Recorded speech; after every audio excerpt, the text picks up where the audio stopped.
ప్రియమైన దైవజనాంగమా, మహాదేవుని కృప వల్ల మరొకసారి మనమందరం ఇక్కడ ప్రత్యక్షమయ్యాం. ఆయన కనికరం లేకపోతే, ఆయన కృప లేకపోతే, ఆయన దయ లేకపోతే మనం ఇక్కడ వరకు రాలేము. ఈరోజు ఈ విలువైన సమయాన్ని మనం గడపలేము ఆయన సన్నిధిలో. కాబట్టి ప్రభువు మనల్ని ప్రేమించి సజీవుల లెక్కలో ఉంచి ఆయన సన్నిధి కాంతిలో నిలబెట్టి నడిపిస్తూ ఆయన ఆత్మ ప్రభావము చేత మనల్ని అలంకరిస్తూ, ఆత్మ ప్రభావము చేత మనల్ని స్థిరపరుస్తూ, బలపరుస్తూ నిత్య జీవనంలో ఉండాలని నువ్వు కానీ నేను కానీ ఏ ఒక్కరము మిస్ కాకూడదని భుజం తట్టి, వెన్ను తట్టి, కాళ్లకు శక్తినిచ్చి, చేతులకు బలాన్నిచ్చి ముందుకు తీసుకెళ్తున్నారు. ఇది పచ్చి నిజం, మీ అందరికీ తెలుసు. భక్తిని ఆశ్రయించిన వారికి, భక్తిలోని శక్తిని ఆశ్రయించిన వారికి, భక్తి జీవితపు ఛాయలు మీద పడకుండా మూర్ఖంగా బ్రతుకుతున్న వారికి చాలా తేడా ఉంది. బైబిల్ని విశ్లేషించడం లేదా బైబిల్ని అర్థం చేసుకోవడం, బైబిల్ని గ్రహించడం అందరూ అనుకున్నంత ఈజీ అయితే కాదు. అందుకే ఒక్కొక్కరు ఒక్కో విధంగా బైబిల్ చదవడం వల్ల, ఒక్కొక్కరు ఒక్కో విధంగా దాన్ని గ్రహించడం వల్ల, ఒక్కొక్కరు ఒక్కో విధంగా దాన్ని అర్థం చేసుకోవడం వల్ల ఒకే బైబిల్ పట్టుకున్నా కూడా అందరూ ఒక తాటి మీదకు రాలేకపోయారు. యేసు ప్రభువు చాలా సంవత్సరాల క్రిందట చేసినటువంటి ప్రార్థన, 2000 ఏళ్ల క్రిందట చేసినటువంటి ప్రార్థన, నేను నీ వాక్యము నీ పిల్లలకి ఇచ్చాను తండ్రి, నీ వాక్యము వారికి ఇచ్చాను, అయితే నేను ఎవరికైతే వాక్యం ఇచ్చానో ఆ వాక్యమును బట్టి అందరూ ఏకమై ఉండాలి అని ప్రార్థించారు. ఆయన ఏమని ప్రార్థించారు? నేను ఎవరికైతే వాక్యం ఇచ్చానో ఆ వాక్యమును బట్టి అందరూ ఏమై ఉండాలి? ఏకమై ఉండాలి అని ప్రార్థించారు. 2000 ఏళ్ల క్రిందట ఆయన చేసినటువంటి ప్రార్థన ఈ రోజుకి సమాజంలో సరిగా నెరవేరలేదంటే కారణం బైబిల్ పట్ల భక్తి లేకపోవటం, బైబిల్ని కాలానుగుణంగా సందర్భానుసారంగా ధ్యానించాలన్న విచక్షణ విశ్వాసుల్లో లేకపోవటం. రెండోది,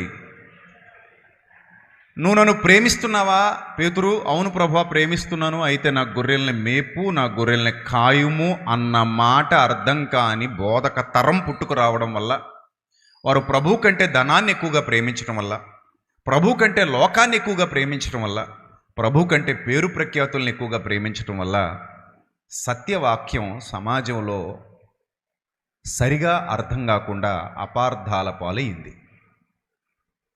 ఏ విషయమైనా సరే అర్థం చేయించాలి అంటే సరైన భాష, సరైన పదాలు అక్కడ పడాలి. సరైన భాష పడకపోయినా భావం అర్థం కాదు, సరైన పదాలు పడకపోయినా భావం అర్థం కాదు, సరిగా విశ్లేషణ చేయకపోయినా భావం అర్థం కాదు, సరిగా నేర్పించకపోయినా భావం అర్థం కాదు. ఇలాంటి సమస్య క్రైస్తవ్యం ఎదుర్కొంటుంది అని ఎరిగినటువంటి అపవాది ఇంకా ఎక్కువగా తీవ్రతరం చేసి వాడి ఆలోచనల వైపు ప్రజలు ఆకర్షింపబడేలాగా మాయ చేశాడు, మోసగించాడు. నాట నుండి నేటి వరకు ఇంకా మునుముందుకు ప్రభు రాక ఆలస్యం అయితే ఇంకా చాలామందిని మోసగిస్తూనే ఉంటాడు. వాడి మాయలో పడిపోయిన వాళ్ళు ఎక్కువ మంది ఉంటారు. మీరు బైబిల్ కొలతలను అడగండి, బైబిల్ చూసుకోండి, బైబిల్నే ప్రశ్నించండి. తండ్రి, నీ భక్తిలో నిలిచిన వాళ్ళు ఎక్కువ మంది ఉంటారా? కడవరి దినాలలో వాడి మాయలో పడిపోయిన వాళ్ళు ఎక్కువ మంది ఉంటారా అని మీరు బైబిల్ని ప్రశ్నిస్తే ఆయన అంటాడు, ఇరుకు ద్వారమున ప్రవేశింప పోరాడుడి, దానిని కనుగొనువారు కొందరే. ఎక్కడ ఎక్కువ మంది కనబడుతున్నారో అక్కడ సత్యం ఉంటుంది అనుకోవడం లోకానుసారమైన ఆలోచన విధానం. గమనించండి, లోకానుసారమైన ఆలోచన విధానం ఎలా ఉంటుందంటే, ఏ హోటల్ దగ్గర రద్దీ ఎక్కువగా ఉంటుందో ఆ హోటల్లో ఫుడ్ బాగుంటుంది అనుకుంటారా? అనుకోరా? ఏ కిరాణా షాపు దగ్గర ఎక్కువ లైన్లో ఉన్నారో అది క్వాలిటీ సరుకులు అమ్మే షాపు. ఏ హాల్లో, ఏ షాపింగ్ మాల్లో ఎక్కువ జనాలు కనబడుతున్నారో అందులో నాణ్యమైన సరుకులు దొరుకుతాయి. అంటే ఎక్కువ మంది ఎక్కడున్నారో అక్కడే సత్యం ఉంది. ఇలా అనుకుంటున్నటువంటి ఈ ప్రపంచాన్ని సాతాను చాలా తెలివిగా మోసం చేశాడు. శాస్త్రులు పరిసయ్యులు వారి వెనకున్న జనాలు ఎక్కువ మంది, యేసుప్రభు ఆయన వెనకున్న వారు తక్కువ మంది. సత్యం ఎవరి దగ్గర ఉంది? యేసుప్రభు దగ్గరే ఉంది. శాస్త్రుల పరిసయ్యుల వెనక లేదు, కానీ వాళ్ళు ఎక్కువ మంది ఉన్నారు. వారి కేకలే గెలిచాయి. ఒక బందిపోడు దొంగను కూడా మంచోడని చెప్పి బయటికి తీసుకురాగలిగే సామర్థ్యం ఉంది వాళ్ళకి. అధికారుల దగ్గరికి వెళ్ళి ఓ బందిపోడు దొంగను కూడా విడిపించి తెచ్చుకోగలిగే సామర్థ్యం ఉంది వాళ్ళకి. అంత పలుకుబడి ఉంది. యేసుప్రభువుకి అంత పలుకుబడి లేదు. యేసుప్రభువుకి అంత పేరు ప్రఖ్యాతులు లేవు ఈ లోకంలో. ఎక్కడున్నాయి ఆయన పలుకుబడి అంతా? ఎక్కడిది? పరలోక సంబంధమైన పలుకుబడి, ఈ లోక సంబంధమైనది కాదు. కానీ శాస్త్రులు పరిసయ్యులు వారి దగ్గర కేకలు వేసి గెలిచినటువంటి ప్రజలు వీరందరూ కూడా ఈ లోక సంబంధమైన పలుకుబడి కలిగి ఉన్నారు కనుక వారి కేకలు గెలిచాయి, వారి మాటకు విలువ పెరిగింది. ఈరోజు కూడా సమాజం అలాగే అనుకుంటుంది. ఎక్కడ ఎక్కువ మంది ఉంటారో అది సత్యం అని. కాదు ప్రియమైన దేవుని సంఘమా. జనాల్ని బట్టి సత్యాన్ని ఎలా నిర్ణయిస్తాం? సమూహాన్ని బట్టి క్వాలిటీని ఎలా నిర్ణయిస్తాం? యేసుప్రభు వారి దగ్గర 12 మందే ఉన్నారు. మరి 12 మందే ఉన్నంత మాత్రాన ఆయన శక్తిహీనుడు అనుకోవాలా? కాదు. కాబట్టి ఇప్పుడు కూడా ఒకటే గుర్తుపెట్టుకోండి, మన ఆసక్తి జ్ఞానానుసారమైనదైతే బైబిలు చక్కగా అర్థమవుతుంది.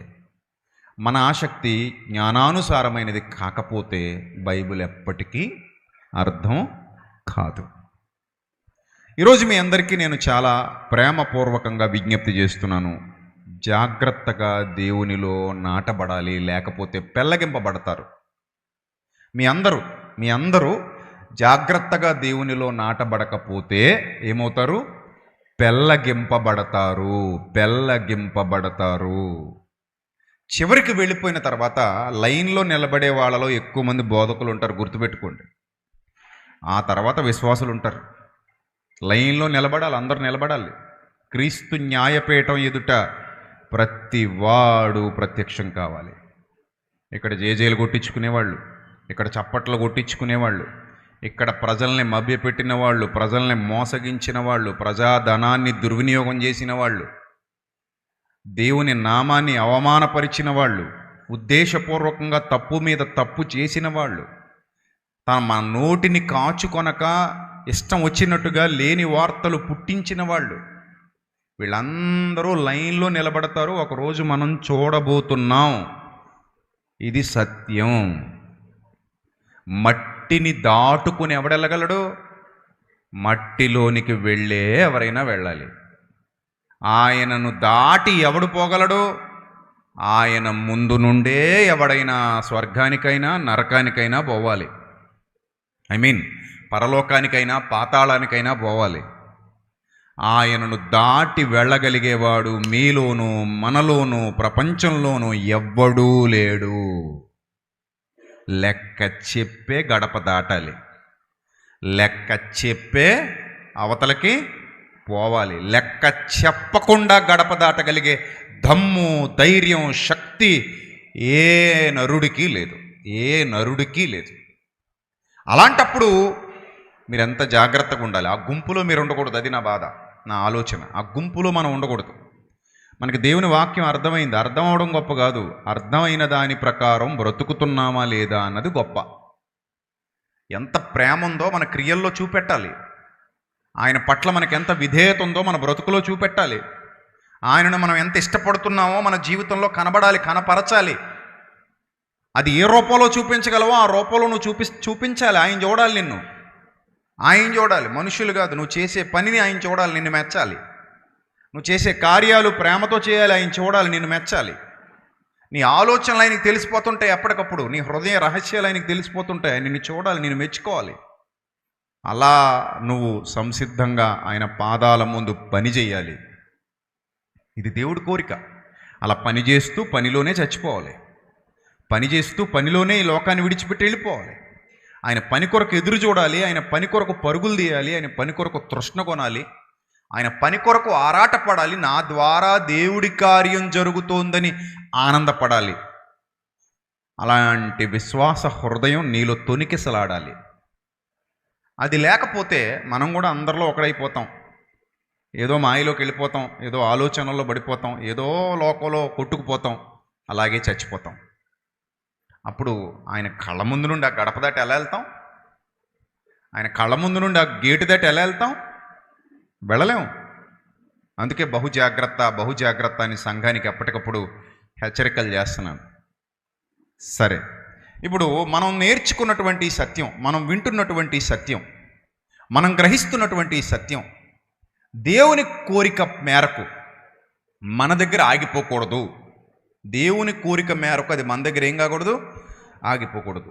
అప్పుడప్పుడు ఇర్మియా గారు ఏడ్చేవారట దేవుని సన్నిధిలో మోకరించి, తండ్రి ఎందుకు ప్రభా నాకు ఈ పని అప్పగించావు? నేను సత్యం చెప్తున్నాను కానీ నాకు విమర్శలు వస్తున్నాయి. నేను సత్యం చెప్తున్నాను అయినా నేను నిందలు ఎదుర్కోవాల్సి వస్తుంది. నేను సత్యమే చెప్తున్నాను కానీ చాలా చాలా చాలా దూషణకరమైన మాటలు నేను వినాల్సి వస్తుంది. అవమానం ఎదురవుతోంది, అవహేళన ఎదురవుతోంది, గౌరవం లేదు, చాలా ఇబ్బంది. నీ మాట వల్ల నేను మండిపోతున్నాను, నీ మాట వల్ల నేను ఎండిపోతున్నాను, నీ మాట వల్ల నేను చింతిస్తున్నాను, నీ మాట వల్ల నేను ఏడుస్తున్నాను, నీ మాట వల్ల నేను బాధపడుతున్నానని ఇర్మియా దేవుని సన్నిధిలో విజ్ఞాపన చేశాడు. అలా దేవునికి ఇర్మియా విజ్ఞాపన చేస్తున్నప్పుడు దేవుడు అతన్ని ఏ విధంగా బలపరిచాడో ఒకసారి మీరు చూస్తే, ప్రియమైన దేవుని సంగమా, ఒకసారి ఇర్మియా గ్రంథం చూద్దాం. అందరూ మీ బైబిల్ తెరిచి ఇర్మియా గ్రంథం చూడండి. ఆయన ఎంత చక్కగా తన బాధను వ్యక్తపరుస్తున్నాడో, తన ఆవేదన వ్యక్తపరుస్తున్నాడో మీరు చూస్తే, గ్రంథం అంతా కూడా ప్రతి చోట కూడా ఆయన ఏడుస్తున్నట్టుగా, ఆయన బాధపడుతున్నట్టుగా, ఆయన ఇబ్బంది పడుతున్నట్టుగా మనకి కనబడుతుంది. మొట్టమొదటిగా ఇర్మియా గ్రంథం 6వ అధ్యాయము, ఇర్మియా గ్రంథం 6వ అధ్యాయము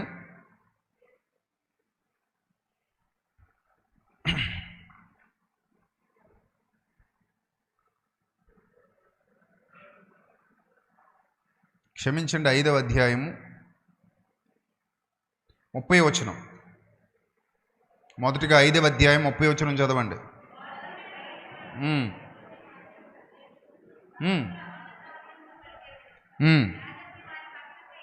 యాజకులు వారి పక్షమును ఏలుబడి చేసేదరు,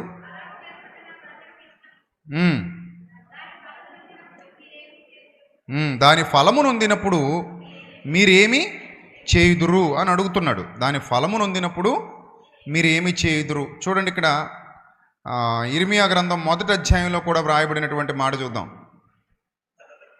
ఇర్మియా గ్రంథం 1వ అధ్యాయము 17వ వచనం. ఇర్మియా గ్రంథం 1వ అధ్యాయం 17వ వచనం. కాబట్టి నీవు నడుము కట్టుకుని నిలువబడి నేను నీకు ఆజ్ఞాపించినంతయు వారికి ప్రకటన చేయము, భయపడకుము, లేదా వారి ఎదుట నేను నీకు భయము పుట్టింతును. చూసారా, భయపడకుము, నేను నీకు భయము పుట్టింతును. యోధారాజుల యొద్దకు కానీ, ప్రధానుల యొద్దకు కానీ, యాజకుల యొద్దకు కానీ, దేశ నివాసుల యొద్దకు కానీ, ఈ దేశమంతటిలో నీవెక్కడికి పోయినను ప్రాకారము గల పట్టణముగాను, ఇనుప స్తంభముగాను, ఇత్తడి గోడలుగాను నీ ఉండునట్లు ఈ దినమున నిన్ను నియమించి ఉన్నాను. చూసారా, ఈ దినమున నిన్ను నియమించి ఉన్నాను. కాబట్టి భయపడొద్దు. నువ్వు చేయాల్సిన ప్రకటన నువ్వు చెయ్యి. వాళ్ళు వినకుండా నిన్ను నిందిస్తారు, నిన్ను ఇబ్బందులకు గురి చేస్తారు, నిన్ను బాధ పెడతారు, నిన్ను అనరాని మాటలు అంటారు. ఏం జరిగినా సరే వాటన్నిటినీ భరించాలి. వాటన్నిటినీ భరిస్తూనే నువ్వు నేను ప్రకటించమన్న సత్యాన్ని ప్రకటించాలి. అలాంటి ఎన్ని అవమానాలు ఆయన ఎదుర్కొన్నాడో ఇర్మియా గ్రంథం 20వ అధ్యాయంలో 8వ వచనం నుంచి మనం కింద చదవచ్చు. ఇర్మియా గ్రంథం 20వ అధ్యాయము 8వ వచనం నుంచి కిందకి చదవండి. 7 నుంచి చదువుదాం. యెహోవా నీవు నన్ను ప్రేరేపింపగా నీ ప్రేరేపణకు లోబడి తిని నేను దినమెల్లా నీవు బలవంతము చేసి నన్ను గెలిచితివి. నేను దినమెల్లా నవ్వుల పాలైతిని, అందరూ నన్ను ఎగతాళి చేయుదురు. ఏలయనగా నేను పలుకునప్పుడెల్లా బలాత్కారము జరుగుచున్నది, దోపుడు జరుగుచున్నదని ఎలుగెత్తి చాటింపవలసి వచ్చెను. దినమెల్ల యెహోవా మాట నాకు అవమానమునకును అపహాస్యమునకును హేతువాయెను. ఆయన పేరుకి నేను ఎత్తను, ఆయన నామమును బట్టి ప్రకటింపను అని నేను అనుకుంటున్నా, అది నా హృదయములో అగ్నివలే మండుచు నా ఎముకలలోనే మూయబడినట్లున్నది. నేను ఓర్చి ఓర్చి విసికి ఉన్నాను, అయినను చెప్పడం మానలేదు. చూసారా, మీరు ఎంత హ్యాపీగా ఉన్నాడో ప్రవక్త అనుకుంటారు, కానీ ఇర్మియా కానివ్వండి, ఇర్మియా తోటి సహప్రవక్తలు కానివ్వండి, వాళ్ళందరూ ఇలాంటి ఇబ్బందులు ఎదుర్కొన్నవారే, వాళ్ళందరూ ఇలాంటి బాధ అనుభవించిన వారే. నాకు ఎంత ఇబ్బందిగా ఉంది అయినా నేను చెప్పడం మానలేదు. నలుదిక్కుల భయమని అనేకులు గుసగుసలాడిగా వింటిని. వారు దుర్మార్గుడని మీరు చాటించిన ఎడల మేమును చాటింతుమందురు.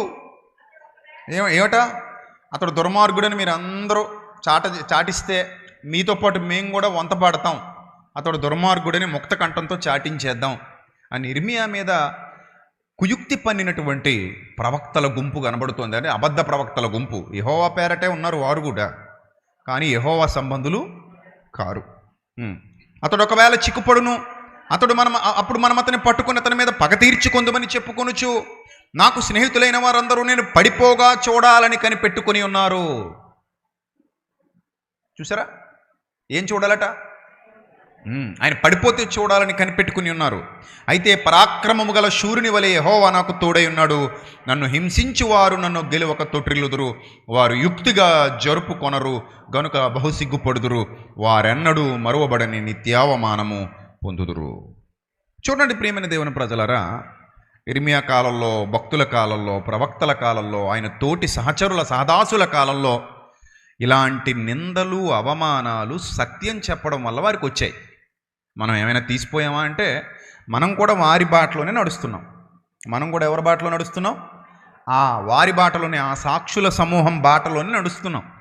సో కాబట్టి మనం కూడా ఎదుర్కోవాలి, నిందలు ఎదుర్కోవాలి, అవమానాలు ఎదుర్కోవాలి, అపహాస్యాన్ని ఎదుర్కోవాలి, తప్పుగా మాట్లాడే ఆ తప్పు మాటలను ఎదుర్కోవాలి, ఆ లేని వార్తలను ఎదుర్కోవాలి. మనం చేయని నేరాలకు మనల్ని చెడ్డగా చూపించేటువంటి అనేకమైనవి ఎదుర్కోవాలి సేవా జీవితంలో. అవన్నీ ఎదుర్కొంటూనే ఏం చెప్పాలి? సత్యం చెప్పాలి. ఇది మనకి దేవుడు చూపించిన బాట. మానేద్దాం అనుకున్నాడట మహానుభావుడు, ఇంకా అనవసరం, ఇంక చెప్పడం మానేస్తే బెటరు. ఏంటట, ఏమనుకున్నాడట? ఇక పేరే ఎత్తను అనుకున్నాడట. ఆయన నామమును బట్టి 9వ వచనం ప్రకటింపనన్నాడట. ఆయన నామమును బట్టి ఇంక నేను ప్రకటించను, మానేద్దాం అనుకున్నాడట. అని నేను అనుకుంటున్నా, అది నా హృదయంలో అగ్ని వలె మండుచు నా ఎముకలలోనే మూయబడినట్టున్నది. నేను ఓర్చి ఓర్చి విసిగి చెప్పక మానలేదు. అన్ని చోట్ల భయం ఆవరించినా సరే, ఇబ్బందులు ఎదురైనా సరే, ఇరుకులు ఎదురైనా సరే, కన్నీళ్ళు ఎదురైనా సరే, కష్టాలు ఎదురైనా సరే, శ్రమలు ఎదురైనా సరే, శోధనలు ఎదురైనా సరే, నేను చెప్పక మానలేదు. ఎందుకంటే చెప్పాలి, దేవుని మాట ప్రపంచానికి చెప్పాలి, దేవుని మాట సమాజానికి చెప్పాలి, వారికి సత్యాన్ని తెలియజేయాలి. అది బాధ్యత, సేవకుడి బాధ్యత. కాబట్టి ఏమొచ్చినా సరే, అది గౌరవమా అవమానమా ఏదైనా సరే భరించాలి, భరిస్తూనే ముందుకెళ్ళాలి. ఇది దేవుడు ఏర్పాటు చేసిన విధి. లేకపోతే ఈజీగా నిత్య జీవితం రాదు. సత్యం కొరకు పోరాడని వారికి నిత్య జీవితం రాదు. అప్పుడప్పుడు దుర్బోధలు పేరుకుపోతూ ఉంటాయి. వాటిని ఖండించాలి, వాటిని ఎదుర్కోవాలి, వాటి వలన ప్రజలు మాయలో పడిపోకుండా కాపాడుతుండాలి. నేను చెప్పాను కదా మనవారం మీకు, అసత్యమే సత్యాన్ని ఏమంటది? అసత్యం అంటది. అది టెక్నిక్. గతంలో కూడా చెప్పాను. ఒక ఊరిలో దొంగపడ్డాడు, జనం తరుముతున్నారు, మెల్లిగా పోలీసులు కూడా ఎంటర్ అయ్యారు. ఇప్పుడు ఆ దొంగ తప్పించుకోవడానికి ఆ సందులు ఈ సందులు తూరి జనంలో కలిసిపోయాడు. ఇప్పుడు అంటున్నాడు వారితో పాటు, దొంగ దొంగ దొంగ పారిపోతున్నాడు, పట్టుకోండి పట్టుకోండి అంటే ఇప్పుడు అందరూ కలిసి పరిగెడుతున్నారు. వాళ్ళతో పాటు దొంగ కూడా పరిగెడుతున్నాడు. దొంగ దొరుకుతాడా? అస్సలు దొరకడు. ఎందుకు దొరకడంటే ఆ చీకట్లో వీళ్ళతో కలిసిపోయాడు. అవును, ఈరోజు కూడా చాలామంది అలాగే ఉన్నారు. వారు మనలో నుండి వెళ్ళిన వారు కానీ మనవారు గారని యోహాను పత్రికలో 2వ అధ్యాయం 18వ వచనంలో చెప్పినట్టు చాలా చోట్ల ప్రపంచవ్యాప్తంగా చాలామంది అసత్యంలో ఉంటూ సత్యం అని భ్రమపడుతున్నారు. అసత్యాన్ని బోధిస్తూ సత్యాన్ని బోధిస్తున్నాం అనుకుంటున్నారు. ఇర్మియా కూడా అలాంటివి ఎదుర్కొన్నాడు. ఇర్మియా ఆ ప్రవచనాలు పలుకుతుంటేనట 20వ అధ్యాయం 1వ వచనం చూడండి. ఇర్మియా ఆ ప్రవచనములను పలుకగా యెహోవా మందిరంలో పెద్ద నాయకుడు ఎవరండి? యెహోవా మందిరంలో పెద్ద నాయకుడును ఇమ్మేరు కుమారుడునగు షషూరను యాజకుడు ఇర్మియా ప్రకటించే ప్రవచనాలు విని ఇది దేవుని ప్రవచనం అని యాజకుడు లోబడలేదట. యాజకుడు, ఎవరి యాజకుడు ఇతను? యెహోవా మందిరములో పెద్ద నాయకుడు ఇమ్మేరు కుమారుడునగు పశూరను యాజకుడు విని ప్రవక్త అయిన ఇర్మియాను కొట్టి, ఎవరు కొట్టారు? సాటి యాజకుడు, యెహోవా యాజకుడు ఎవరిని కొట్టాడు? ప్రవక్తను కొట్టాడు. బా, సూపర్ కదా. యెహోవా యాజకుడు ఎవరిని కొట్టాడట? ఇర్మియా ప్రవక్తను కొట్టాడట. ఇర్మియా ప్రవక్తను కొట్టాడు. ఎందుకు కొట్టాడు చెప్పండి? ఎందుకు కొట్టాడు? ప్రవచనాలు చెప్పినందుకు కొట్టాడు. ఏ ప్రవచనాలు? యెహోవా చెప్పమన్న మాటలు, తండ్రి అయిన దేవుడు చెప్పమన్న మాటలు ఇర్మియా చెప్పినందుకు సాటి యాజకుడు కొట్టాడు. భయం లేదు, భక్తి లేదు, దుర్మార్గపు స్వభావం అలుముకున్న వ్యక్తిలో ఇలాంటి దుష్ట ఆలోచన విధానం బయటపడుతుంది. కొట్టడానికి, తిట్టడానికి, అగౌరవపరచడానికి వెనకాడని దురాత్మ అతనిలో ఉంది గనుక అతడు ఇర్మియా ప్రవక్త మీద చేయి చేసుకున్నాడు. కొట్టి యెహోవా మందిరమందున్న బెన్యామీను మీది గుమ్మమునొద్ద నుండి బొండలో అతనిని వేయించెను. మరునాడు పశువురు ఇర్మియాను బొండలో నుండి విడిపింపగా ఇర్మియా అతనితో ఇట్లనెను, యెహోవా నీకు పశూరను పేరు పెట్టడు గాని మాగోర్ మిసాబీబ్ అని నీకు పేరు పెట్టును, అనగా నలుదిక్కుల భయము కలుగు చేసేటివాడు. యెహోవా ఈ మాట సెలవిచ్చున్నాడు, నీకు నీ స్నేహితులకందరికీ నీవే భయకారణముగా ఉండునట్లు చేయుచున్నాను. నీవు చూచుచుండగా వారు తమ శత్రువుల ఖడ్గము చేత కూలెదరు. మరియు యోధా వారిని అందరినీ బబులోను రాజు చేతికి అప్పగింతును. అతడు వారిని చెరపట్టి బబులోనుకు తీసుకుని పోవును, ఖడ్గము చేత వారిని హతము చేయును అని ఈ విషయాలన్నీ చెప్పుకుంటూ వచ్చాడు. కానీ ఎన్ని నిందలు ఎదుర్కొన్నాడో, ఎన్ని బాధలు ఎదుర్కొన్నాడో, ఎన్ని కష్టాలు ఎదుర్కొన్నాడో, ఎన్ని శ్రమలు ఎదుర్కొన్నాడో. అతడు ఆ చుట్టూత ఈ పశువురు వైపు ఉన్న వాళ్ళు మాత్రం చాలామంది ఉన్నారు. వాళ్ళందరూ కలిసి ఒక్కడైన ఇర్మియాను కొట్టడం, బొండలో వేయటం, అతన్ని ఇబ్బంది పెట్టడం, అతన్ని బాధించటం, ఇవన్నీ ఎలా జరిగాయంటే సత్యం పక్షాన్ని ఇర్మియా నిలబడ్డాడు. ఇప్పుడు వీళ్ళెందుకు మరి ఆయన సత్యం చెప్తుంటే ఎందుకు కొట్టాలి? ఈ డౌట్ మీ అందరికీ రావాలి. వాళ్ళు ధర్మశాస్త్రం తెలిసిన వాళ్ళేగా, వాళ్ళు యెహోవా మందిరంలో ఉన్నవాళ్లేగా, వాళ్ళు దేవుని మనసు తెలుసుకోవడానికి ప్రయత్నపడుతున్న వాళ్ళే. వాళ్ళకి పరలోకం పోవాలని ఉంది, వాళ్ళకి దేవుడి దీవెన కావాలనే ఉంది. వాళ్ళు దేవుడి దగ్గరే భక్తి చేస్తున్నారు, అదే మందిరంలోకి వస్తారు వాళ్ళు కూడా.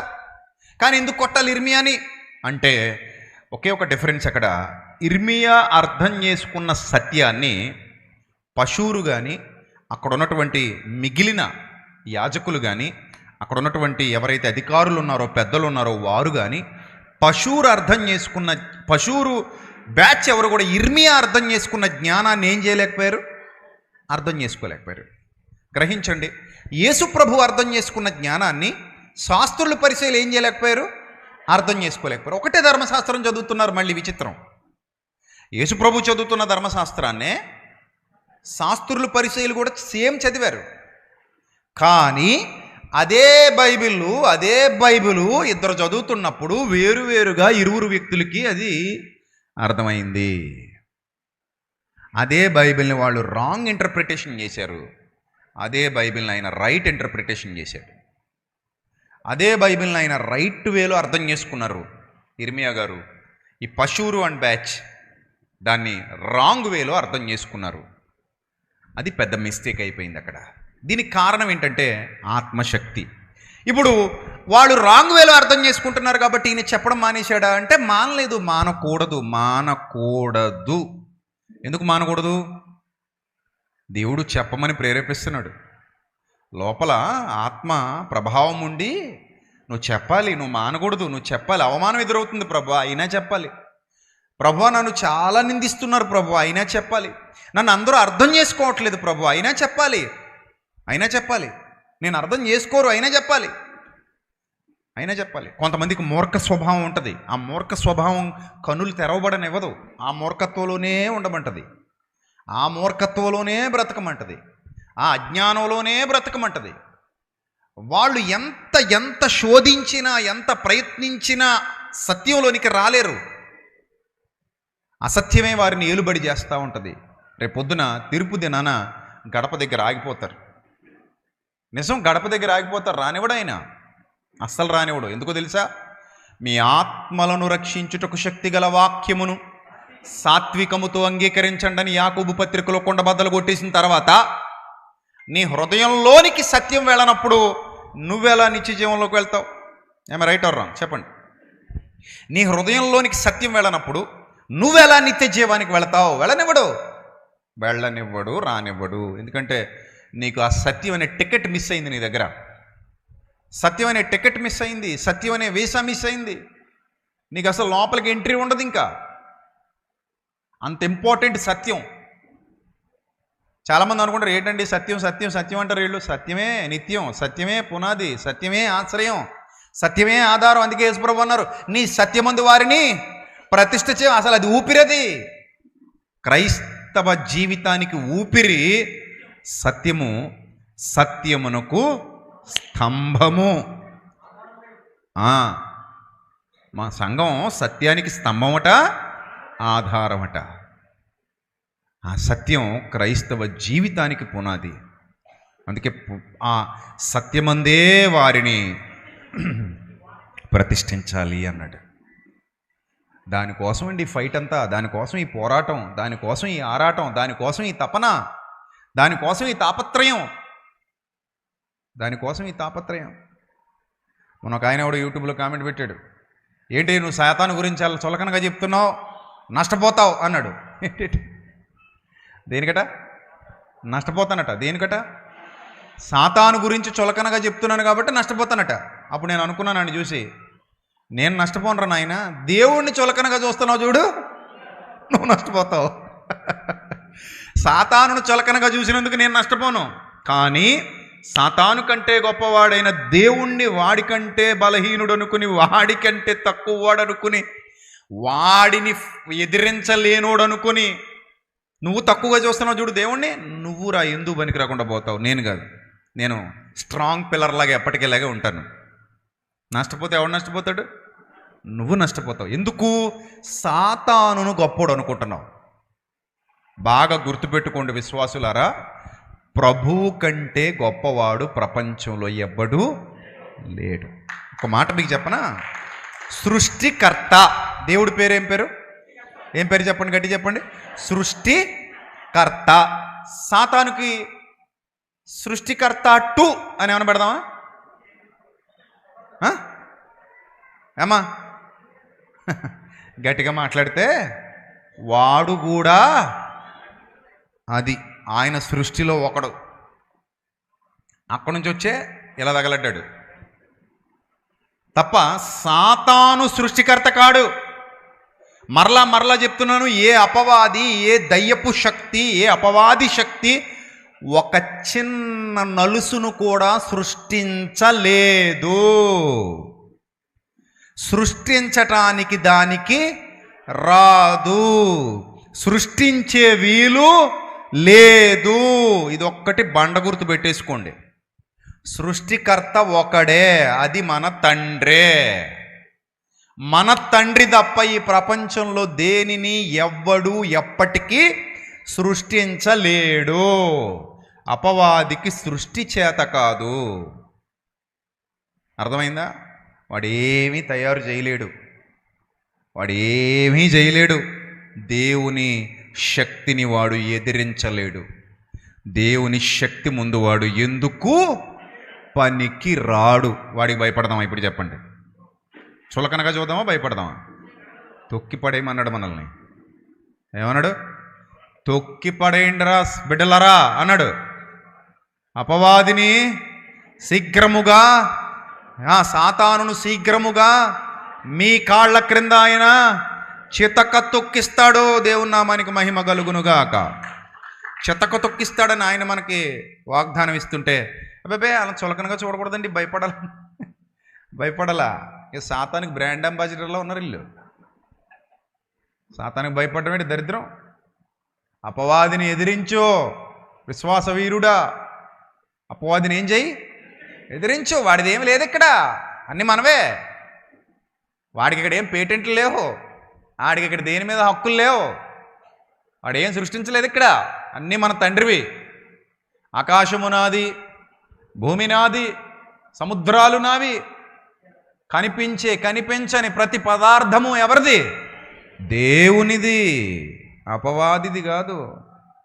All belongs to our Lord, not Satan. దేవుడిది. కాబట్టి దేవుని బిడ్డలు సాతాను తొక్కేయాలి తప్ప సాతానికి భయపడకూడదు, సాతాన్ని ఎదిరించాలి తప్ప సాతానుకు తల వంచకూడదు. కాబట్టి సత్యం ఎంత గొప్పదో సమాజానికి ఎన్ని ఒడిదుడుకులైనా చెప్పాల్సిందే. అందుకే నేను మళ్ళీ గుర్తు చేస్తున్నా, సత్యాలు ఎప్పుడు రెండు ఉండవు. నువ్వు అపార్థం చేసుకున్నప్పుడు నీకు అసత్యం సత్యంలా కనబడొచ్చేమో కానీ సత్యాలు రెండు ఉండవు. సత్యం ఎప్పటికీ ఒకటే. అది కాలు రెగరేసి తిరుగుద్ది, ఒకటే ఉంటుంది. అసత్యం ఆకాశమంత ఎత్తులో కనబడుతున్నా అది అసత్యమే, అది సత్యం కాదు అది. అందుకే నేను ఎప్పుడు చెప్తాను, జనాల్ని బట్టి, లేకపోతే కామెంట్లను బట్టి, లేకపోతే ఇంకోటి ఏదో బట్టి, ఇంకో పొగడ్తలను బట్టి, ఇలాంటి వాటిని బట్టి మనం సత్యాన్ని ఎప్పుడు నిర్ణయించుకోకూడదు. బైబిల్ దగ్గర పెట్టుకొని ఆత్మ ప్రభావము చేత, ఆత్మశక్తి చేత జాగ్రత్తగా దానిని ధ్యానిస్తూ అర్థం చేసుకుని గ్రహించాలి, లోతుల్లోనికి వెళ్ళాలి. ఇప్పుడు పశువురు పాతాళంలోనికి పోతాడు, ఇర్మియా పరదైసులో ఉంటాడు. ఇర్మియా దాటిపోయాడు సత్యాన్ని బట్టి, పశువురు అనేవాడు దాటలేకపోతున్నాడు. ఇర్మియానే కొట్టాడు, చేసుకున్నాడు. ఎంత తప్పండి అది. ఒక దైవజనుడికి సపోర్ట్ చేయకపోగా అసలు దైవజనుడిని తిట్టడమే తప్పు, సత్యం ప్రకటించే ఇర్మియా లాంటి వారిని. అలాంటిది కొట్టాడంటే ఇంకెంత పాపం చేసుకున్నాడు చూడండి. యేసు ప్రభువుని చెడ్డగా కూడా మాట్లాడకూడదు, ఆయన గురించి చెడ్డ ఆలోచన కూడా చేయకూడదు. అలాంటిది యేసు ప్రభువు మీద కూడా దాడి చేసినటువంటి దుర్మార్గులు ఉన్నారంటే మరి ఏమనుకోవాలి చెప్పండి. వాళ్ళని హేళన చేశారు, గేలి చేశారు, ముండ్ల కిరీటం పెట్టారు, గుద్దారు, గుద్దినవాడెవడో ప్రవచింపమన్నారు, అబద్ధాల మీద అబద్ధాలు సృష్టించారు, బాధ పెట్టారు, హింసకు గురి చేశారు. ఇవన్నీ చేసి ఎంత పాతకాన్ని మూటగట్టుకున్నారు నీతిమంతుడి మీద. ఆయన చెప్పిన మాటలు అర్థం కాకపోవటం వల్ల జరిగినటువంటి తప్పిదాలు ఇవన్నీ. అందుకే ఎప్పుడు కూడా సత్యానికి ఎదురెళ్ళకూడదు. మునికోలలకు ఎదురు తన్నుట నీకు కష్టం, సిగ్గుపడిపోవాలి. నువ్వు సత్యాన్ని ఎవరికి గెలవలేవు, నీ వల్ల కాదు, ఓడిపోతావు సత్యం ముందు. ఇర్మియా గొప్పవాడు కనుకనే పశువురు చేసేసుకున్నాడు. చూసారా? చెయ్యి ఎప్పుడు చేసుకుంటాడు? నోటితో చెప్పగలిగే సామర్థ్యం లేనప్పుడు. నోటితో చెప్పగలిగే సామర్థ్యం లేదు, చేసుకునే స్థితికి దిగజారాడు. కానీ ఇర్మియా అంటున్నాడు, ప్రభువా ఎంత అవమానం కలిగినా, ఎన్ని నిందలు వచ్చినా, ఎన్ని బాధలు వచ్చినా, చివరికి చెప్పడం మానేద్దాం అనుకున్నా మానలేకపోతున్నాను తండ్రి. ఎందుకంటే కొందరు కాకపోతే కొందరైనా చీకట్లో నుండి వెలుగులోనికి వస్తారని ఆశ. ఒకే ఒక ఆశ. కొందరు కాకపోతే కొందరైనా చీకట్లో నుండి వెలుగులోనికి నడిపించబడతారని ఆశ. ఆ ఆశతో పనిచేశాడు. ఈ ఆశ పుట్టించేది ఎవరంటే దేవుని ఆత్మ. నిజం, దేవుని ఆత్మ మనలో ఉండి ఆ భావాలు పుట్టించకపోతే మనం ఆ రూట్లో వెళ్ళాం. ఒకసారి ఆత్మ ప్రభావము చేత అలంకరింపబడితే, ఆత్మకు హృదయంలో చోటిస్తే, ఆ ఆత్మ ప్రభువే నిన్ను నడిపిస్తాడు. ప్రభు యొక్క ఆత్మ నిన్ను నడిపిస్తాడు, ముందుకు నడిపిస్తాడు. అలా నడుస్తూ వెళ్ళిపోతుంటావు. అందుకే దేవుని ఆత్మకు మీరందరూ లోబడాలి. ఆ ఆత్మ ప్రేరణకు లోబడాలి, ఆ ఆత్మ చెప్పే వివేచనకు లోబడాలి, ఆ ఆత్మ ఇచ్చే వివేకానికి లోబడాలి. ఆ లోబడే గుణం మీలో లేకపోతే మీరు నష్టపోతారు. అప్పుడప్పుడు చాలామంది ప్రభు యొక్క పని జరిగించడానికి నిర్ణయించుకుంటూ ఉంటారు. ఆ నిర్ణయాలు మీ అంతటా మీకు పుట్టేయు. అలా అని ఎవరో సేవకుడు చెప్పినా పుట్టేయు. అందరూ వాక్యం వింటారు కానీ అందరూ పని చేయరు. మరి పని కొందరే చేస్తారు. ఎందుకు పని చేస్తారు కొందరంటే వారిలో పరిశుద్ధాత్ముడు పని చేస్తాడు కాబట్టి.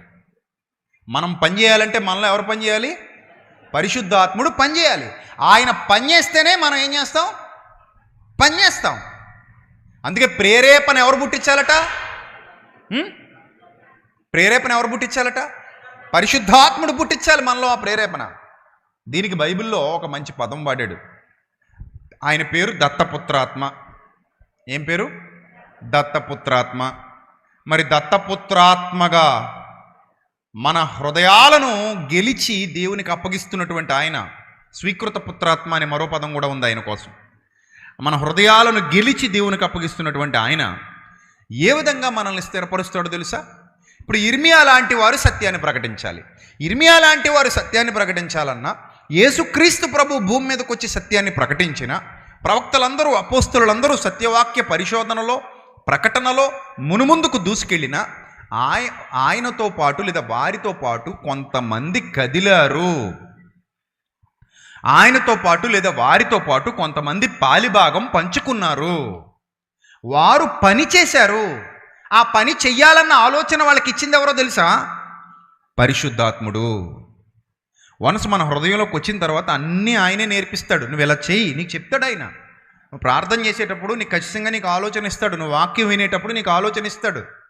నీకు చెప్తాడు ఆయన. నీకు చెప్తాడు. నీకు తెలియకుండా నీ లోపలుండి నీ చేత పని చేయిస్తాడు. నీలో ఆ భయం పుట్టిస్తాడు. నీలో ఆ భక్తి పుట్టిస్తాడు. నువ్వు సంపూర్ణ విధేయత కనపరిచినప్పుడు ఆ జీవజలముల గుండా, ఆ నది గుండా నిన్ను లోతైన స్థితిలోనికి తీసుకుని వెళ్ళిపోతాడు.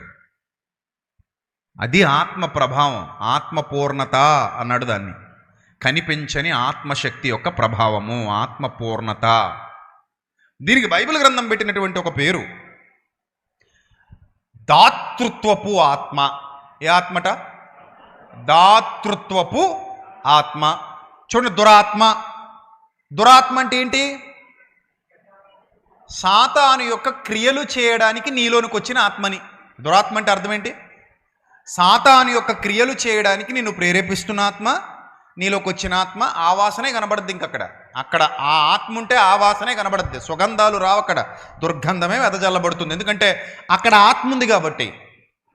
మరి ఇప్పుడు పరిశుద్ధాత్మ, దత్తపుత్రాత్మ, స్వీకృత పుత్రాత్మ, ఈ ఆత్మ దాతృత్వాన్ని కలుగజేయు ఆత్మ, దాతృత్వపు ఆత్మ. ఇప్పుడు ఇర్మియా గారిలో ఆ దాతృత్వపు ఆత్మ ఉంది. దాతృత్వపు ఆత్మ ఉండడం వల్ల దేవుని వాక్యాన్ని పంచాలా వద్దా, పంచాలా వద్దా, పంచాలా వద్దా, పంచను అని ఆయన అనుకుంటుంటే దాతృత్వపు ఆత్మ ఏమంటున్నాడట? మంట పుట్టించి పంచమంటున్నాడట. మంట పుట్టించి నువ్వేం చేయాలి? పంచాలి. నేను ఆగిపోతాను ప్రభా, నో, ఆగడానికి వీల్లేదు, పరిగెత్తాలి. నేను వెళ్ళను ప్రభా, వెళ్ళాలి. నేను చెప్పను ప్రభా, నువ్వు చెప్పాలి. నేను చెయ్యను ప్రభా, నువ్వు చెయ్యాలి. నేను మాట్లాడను ప్రభా, నువ్వు మాట్లాడాలి. నిందలు ప్రభా భరించు, అవమానాలు ప్రభా సహించు, ఇరుకులు ప్రభా, ఇబ్బందులు ప్రభా ఓర్చుకో, నేర్చుకో, వెళ్ళు. ఇది లోపల ఉన్నటువంటి దాతృత్వపు ఆత్మ. అంటే పుచ్చుకొనుట కంటే ఏంటట? పుచ్చుకొనుట కంటే ఇచ్చుట ధన్యము. అందులో రెండు ఉన్నాయి. ఒకటి ఆత్మ సంబంధమైనవి, రెండోది శరీర సంబంధమైనవి. ఇచ్చుట అన్న పదం వాడినప్పుడు పౌలు భక్తుడు అంటాడు, నేను ఆత్మ సంబంధమైనవి విత్తి ఉండగా మీ వద్ద నుండి శరీర సంబంధమైనవి కోసుకొనుట గొప్ప కార్యమా అని అడుగుతాడు. అంటే నేను ఏమిచ్చాను మీకు? ఆత్మ సంబంధమైనవి. ఆ ఒనేసిము గురించి లెటర్ రాసినప్పుడు ఫిలోమోనుతో కూడా అంటాడు, ఒనేసిము నీకేమైనా బాకీ పడితే నేను తీరుస్తాను ఫిలోమోను, బట్ ఆత్మ విషయంలో నీవే నాకు రుణస్థుడవు, బాకీ పడ్డావన్న సంగతి మర్చిపోకు అంటాడు. అంటే పుచ్చుకొనుట కంటే ఇచ్చుట ధన్యము. నేను దేవుని సంకల్పమంతయు మీకు చెప్పకుండా ఏదియు నేను దాచుకొనలేదు అన్నాడు. అదే పౌలు భక్తుడు. ఏది నేను దాచుకోలేదు, అన్నీ మీకు బహిరంగంగా చెప్తున్నాను, అన్నీ మీకు ఓపెన్గా వివరిస్తున్నాను. నా హృదయంలో దేవుడించిన జ్ఞానాన్ని మీ హృదయాలలోనికి పంపిస్తున్నాను అంటాడు. ఇదే దాతృత్వపు ఆత్మ, ఇచ్చే గుణం కలిగిన ఆత్మ, నేర్పించే గుణం కలిగిన ఆత్మ. నేర్పించి వారిని తీర్చిదిద్దాలన్న ఆలోచన కలిగిన ప్రభు యొక్క ఆత్మ. ఆ దైవాత్మ పూర్ణుడు దాచుకోడు, ఇస్తాడు ఇస్తాడు ఇస్తాడు.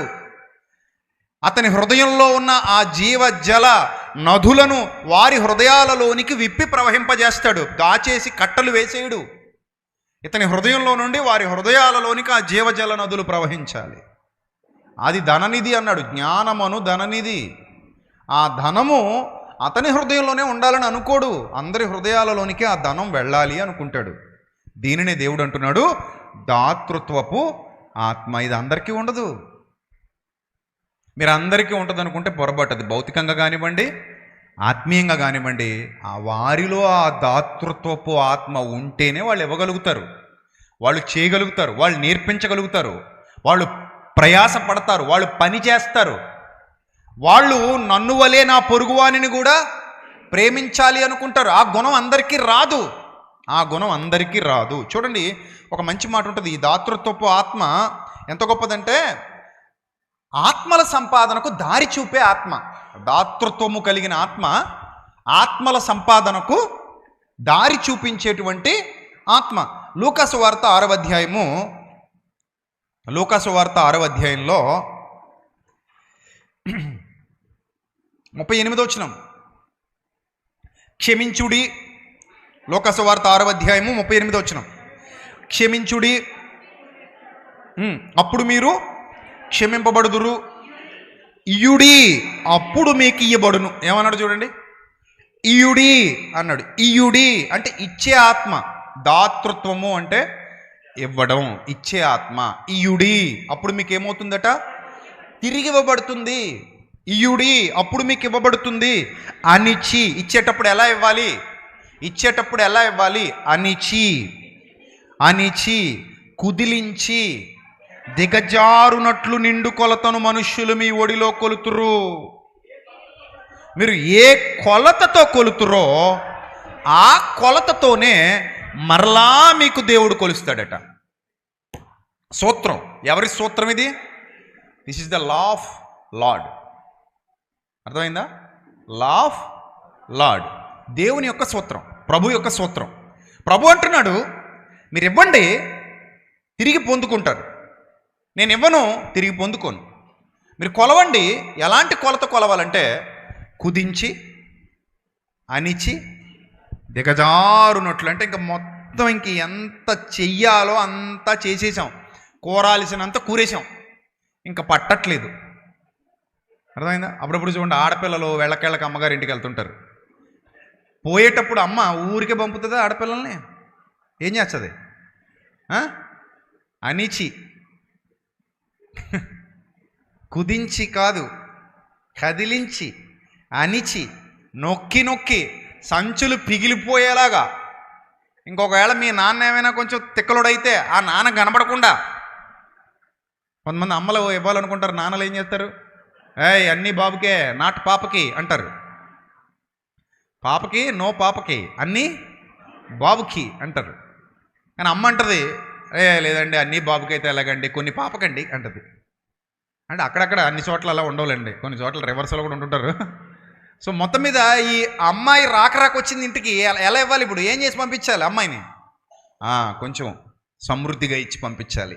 నా బిడ్డ నా ఇంటి నుంచి తీసుకెళ్తుంది, మరి ఎలా ఇవ్వాలి? సమృద్ధికి ఇవ్వాలి, సమృద్ధికి ఇవ్వాలి, కుదిలించి ఇవ్వాలి, అనిచి ఇవ్వాలి, నిండు కొలతతో కొలవాలి అని కొలుస్తూ ఉంటారు. పిల్లలకు కొలిచే కొలతది. అందులో ఏముండదు, పక్షపాతం ఉండదు, సమృద్ధిగా కొలిచి ఇవ్వాలి అనుకుంటారు. ఇక్కడ దేవుడు కూడా ఏమంటున్నాడంటే, మీరు నా బిడ్డలు కాబట్టి మీకు ఒక సీక్రెట్ రివీల్ చేస్తున్నాను. మీలో దాతృత్వపు ఆత్మ ఉంటే, మీరు ఆ దాతృత్వపు ఆత్మ ప్రభావము చేత నడిపింపబడుతుంటే, మీలో ఆ దాతృత్వపు ఆత్మ పరిశుద్ధాత్ముడు పనిచేస్తుంటే, మీరు కూడా ఇయుడి, అప్పుడు మీరు పొందుకుంటారు. ఎందుకంటే నశించిపోతున్న వారు సమాజంలో చాలామంది ఉన్నారు. పేతురు అంటాడు, నేను చాలా చేశాను ప్రభు, అన్ని వదిలేసి వచ్చేసాను అంటాడు. అన్ని వదిలేసాను ప్రభు నీకోసం, నువ్వు వాళ్ళు విడిచిపెట్టి వెంబడించమన్నావు, మేము సమస్తాన్ని వదిలేసాం అంటే అప్పుడు అంటాడు, నా నిమిత్తము, సువార్త నిమిత్తము నువ్వు ఏదైతే వదిలేసావో దానికి రెట్టింపు ఫలితాన్ని పొందుకుంటావు. రెట్టింపు ఫలితాన్ని పొందుకుంటావు. ఇహమందు పరమందు కూడా పొందుకుంటావు. నా నిమిత్తము, సువార్త నిమిత్తము నువ్వు ఏది వదిలేసావో వాటన్నిటికీ రెట్టింపు ఫలాన్ని నువ్వు పొందుకుంటావు. పేతురు చెప్తున్నాడు. పేతురు మళ్ళీ మళ్ళీ నొక్కి నొక్కి చెప్తున్నాడు, రెట్టించి మరీ చెప్తున్నాడు. ప్రభువా, మేము చాలా వదిలేసాం ప్రభా, అన్ని వదిలేసి నేను వెంబడిస్తున్నాం ప్రభా, సమస్తమును విడిచిపెట్టి నేను వెంబడిస్తున్నాం ప్రభువా అంటున్నాడు. దానికి రెట్టింపు పొందుకుంటావు నాయనా, కంగారు పడకు. ఇక్కడ కూడా అదే చెప్తున్నాడు, ఆ దాతృత్వపు ఆత్మ కలిగి ఇయుడి, అప్పుడు మీకు ఇయ్యబడును. ఎలా ఇవ్వాలి ప్రభు అని అడిగితే అంటున్నాడు, అణిచి ఇవ్వండి, అనచండి, నెక్స్ట్ కుదిలించండి. అణిచి కుదిలించి దిగజారునట్లు నిండు కొలత మనుష్యులు మీ ఒడిలో కొలుతురు. మీరు ఏ కొలతతో కొలుతారో ఆ కొలతతోనే మీకు మరలా కొలవబడుతుంది. అది మంచైనా చెడ్డైనా మీరు కొలిచే కొలత మళ్ళీ మీకు తిరిగి వస్తుంది. అర్థమైందా? అందుకే దేవుడు చెప్తాడు, మానవ జీవితం చాలా చిన్నది. పుట్టాము అన్నంతసేపు ఉండదు బ్రతకటం, బ్రతికాము అన్నంతసేపు ఉండదు చావడం, సంపాదించాము అన్నంతసేపు ఉండదు వదిలేసి వెళ్ళిపోవడం. మరణం తర్వాత ఇవన్నీ ఎక్కడవక్కడే ఉంటాయి. ఇది మనకు అర్థం కావాలంటే మరణించినోడు జేబులో చెయ్యేటి తడమాలి. ఇంకా చొక్కా తీరు కదా అప్పుడు, లేదా ప్యాంటు జేబులోనో చొక్కా జేబులోనో శవం జేబులో చెయ్యట్టి బయటికి లాగాలి. జేబు ఇలా బయటికి లాగితే గుడ్డముక్క వస్తుంది. జేబు ఇలా పట్టుకు బయటికి లాగితే ఏమొస్తుంది? ఖాళీ గుడ్డముక్క వస్తుంది కదా. అది చూసుకొని అంతే ఇంతే అనుకోవాలి. అప్పుడు అంతే ఇంతే, నేనైనా ఇంతే, ఎవరైనా అంతే అనుకోవాలి. అది నిజం. అది మనం వెళ్ళేటప్పుడు ఏది తీసుకొని వెళ్ళడం కుదరదు. ఎంతైనా పోగు చేసుకో, ఇక్కడ పెట్టేసి వెళ్ళిపోవడమే. ఏది తీసుకెళ్ళటం అయితే దేవుడు అనుమతి ఇవ్వలేదు. అనుమతిస్తే ఒక్కొక్క విమానం తయారు చేసుకుని వెళ్ళిపోదురు వదలలేక. అప్పుడు ఇక్కడ భూమి ఖాళీ అయిపోయాను. ఇక్కడ ఉండవేమిని. దేవుడు సృష్టించిన సృష్టి అంతా ఇలాగే ఉంది, ఇక్కడే ఉంది. అప్పుడప్పుడు బంగారం భూమిలోంచి తవ్వి పైకి పెడుతున్నాం, కానీ పైన భూమి మీదే ఉంది, కింద ఉన్న భూమి మీద ఉంది, నీ ఒంటి మీద ఉన్న భూమి మీదే ఉంది. మొత్తం మీద లెక్క సరిపోతుంది. సృష్టి మొదలైన నాటి నుండి ఇప్పటి వరకు దేవుడి బంగారం మిస్ అవ్వలేదు. కొంత మట్టిలోకి ఉంది, కొంత రాళ్లలో ఉంది, కొంత ఏమో నీ ఒంటి మీద ఉంది, కొంత బ్యాంకుల్లో ఉంది, కొంత ఇంకా భూమిలో ఉంది, కొంత ఏమో షాపుల్లో ఉంది, కొంతేమో కాలగర్భంలో సముద్ర గర్భంలో కలిసింది. మొత్తం మీద దేవుడి బ్యాలెన్స్ అంతా కరెక్ట్గా ఉంది భూమి మీద. అటు పరలోకానికి పోలేదు, ఇటు పాతాళానికి పోలేదు, ఎక్కడ పోలే, అంత ఇక్కడే ఉంటుంది. లాస్ట్కి దేవుడు లెక్క చూసుకునేసరికి మొత్తం ఇక్కడే ఉంటాయి. ఎనీథింగ్ మిస్సింగ్ అన్నాడు అనుకోండి, నో, దేవదూతలు చెప్తాయి దేవుడితో, నో మై లార్డ్, ఏం మిస్ అవుద్ది లార్డ్, ఏది మిస్ అవ్వలా, ఆడే మిస్ అయ్యాడు. కానీ మిస్ అయితే ఆడే మిస్ అయ్యాడు, కానీ మొత్తం లెక్క తేలిపోయింది, తూకానికి చక్కగా ఉంది. ఇటు ఆదాము కాలంలో ఉన్న బంగారం అంతా ఇప్పటికుందా? ఉంది ప్రభువా. ఎక్కడికి పోదు ప్రభువా? ఎవడు పట్టుకెళ్తాడు ప్రభువా? ఎవడు పట్టుకెళ్ళగలడు ప్రభా? అంత ఇక్కడ ఉంది ప్రభా. ఎక్కడెక్కడుంది? కొంతేమో మట్టిలో ఉంది ప్రభా, కొంతేమో బ్యాంకు లాకర్లో ఉంది ప్రభా, కొంతేమో సిస్ బ్యాంకులో ఉంది ప్రభా, కొంతేమో వాళ్ళ ఒంటి మీద ఉంది ప్రభా, కొంతేమో ఇంటి లోపల ఉంది ప్రభా, కొంతేమో మట్టిలో ఉంది ప్రభా, కొంతేమో సముద్రాల్లో ఉంది ప్రభా. మొత్తం మీద ప్రపంచం అంతా పోగేసుకొచ్చినా కూడా ఇక్కడే ఉంది ప్రభా, మాండ్రలోనే ఉంది ప్రభా, నువ్వేం కంగారు పడక్కర్లేదు ప్రభా అంటారనమాట వాళ్ళు. లెక్క తేలిపోయింది ప్రభా. సో ఆ మాత్రం దానికి మనిషికి జ్ఞానం అర్థమైతే నేనా పట్టుకెళ్ళను, ఇక్కడే వాడుకుంటే ఇక్కడే వాడేసుకోవాలి, తింటే ఇక్కడే తినేయాలి. ఎంత తినేస్తాం? సమృద్ధిగానే ఇచ్చాడు దేవుడు, తినమంటున్నాడు. తినే ఎంత తింటావు? ఎక్కువ తిన్నావు అనుకో తొందరగా చచ్చిపోతావు. ఇది నిజం, ఇది పచ్చి నిజం. కావాలంటే మీరు ట్రై చేసి చూడండి. 1 సంవత్సరం పాటు ఒక పూట తినేది 3 పూటలు తినేది 1 పూట తినేస్తూ 3 రెళ్ళు 6 పూటలు కవర్ చేసేయండి డైలీ. సంవత్సరంలో మీరు చచ్చిపోతే నన్ను చెప్పించి కొట్టండి. కసిని చచ్చిపోతారు. ఎందుకు చచ్చిపోతారు? తిత్తు పగిలిపోద్ది. ఏమైపోద్ది? తిత్తులు ఏమైపోతాయి? పగిలిపోతాయి. మరి లోపల బాగా కూరేసాం, అక్కడేం ప్లేస్ లేదు, కూరతానే ఉన్నాం, ప్లేస్ లేదు, ఇంకా కూరుతున్నాం. ఏమవుతుంది? పట్టమంటది. చూడండి, గాలి బుడగా పిల్లలు ఊతున్నప్పుడు చూడండి, ఊదగా ఊదగా ఊదగా ఆశ కొద్దీ ఉదేస్తుంటారు వీళ్ళు. దాని సామర్థ్యం వరకు ఉబ్బుతుంది, ఆ తర్వాత ఏమవుతుంది? పేలుతుంది. అంతే, పేలాకి ఏమవుద్ది? పనికి రాకుండా పోద్ది. సో కాబట్టి మనం తినండి, అనుభవించండి, సంపాదించుకోండి, తప్పులేదు. కానీ అది పట్టుకెళ్ళిపోతానని మాత్రం అనుకోకండి. నేను పట్టుకెళ్ళను, నేను పట్టుకెళ్ళను, మీరు పట్టుకెళ్ళి, ఎవడ పట్టుకెళ్ళి అన్ని ఇక్కడ పెట్టేసి వెళ్ళిపోతాం. కాకపోతే ఇక్కడ ఆడే ఈ ఆటలో మనం ఓడిపోకుండా ఆడాలి. అర్థమవుతుందా? ఇక్కడ ఆడే ఈ ఆటలో మనం ఏమైపోకూడదు? సాతాను ముందు ఓడిపోని ఆట ఆడు విశ్వాసి. సాతాను ముందు ఓడిపోయే ఆట ఆడుకో. ఆడు ఓడిపోతే గంతులేస్తాడట. నిన్ను వలలో చిక్కించి ఓడిపోయినప్పుడు గంతులేస్తాడట. ఓడిపోయే ఆట ఆడుకో, గెలిచే ఆట ఆడు. అర్థమైందా? ఆ గెలిచే ఆట ఎలా ఆడాలో దేవుడు నేర్పిస్తున్నాడు. నాయనా, నీ తమ్ముళ్ళు ఉన్నారు, నీ చెల్లెమ్మలు ఉన్నారు, నీ అక్కలు ఉన్నారు, నీ అన్నలు ఉన్నారు, వారందరూ నశించిపోతున్నారు. వారిని రక్షించవలసినటువంటి బాధ్యత నీ భుజాల మీద లేదా? ఉంది ప్రభు. అయితే దాతృత్వపు ఆత్మ కలిగి వారి యొద్దకు సత్యం వెళ్ళే విధంగా, వారికి మార్గం తెరవబడే విధంగా, వారికి జ్ఞానం అందే విధంగా నీ వంతు ప్రయత్నం నువ్వు చెయ్యి. నీ ప్రయాస ఏదో నువ్వు పడు, నువ్వు కూడా భారం వహించు. ఇర్మియా కలిగి ఉన్న ఆత్మ, పౌలు కలిగి ఉన్న ఆత్మ, అనేక మంది ప్రవక్తలు కలిగి ఉన్న ఆ దాతృత్వపు ఆత్మ, విశ్వాసులు కలిగి ఉన్న ఆ దాతృత్వపు ఆత్మ, ఓ విశ్వాసి, నేడున్న విశ్వాసి, నువ్వు కూడా కలిగి ఉండాలి. నిరంతరము ఆ ఆత్మ చేత మండాలి.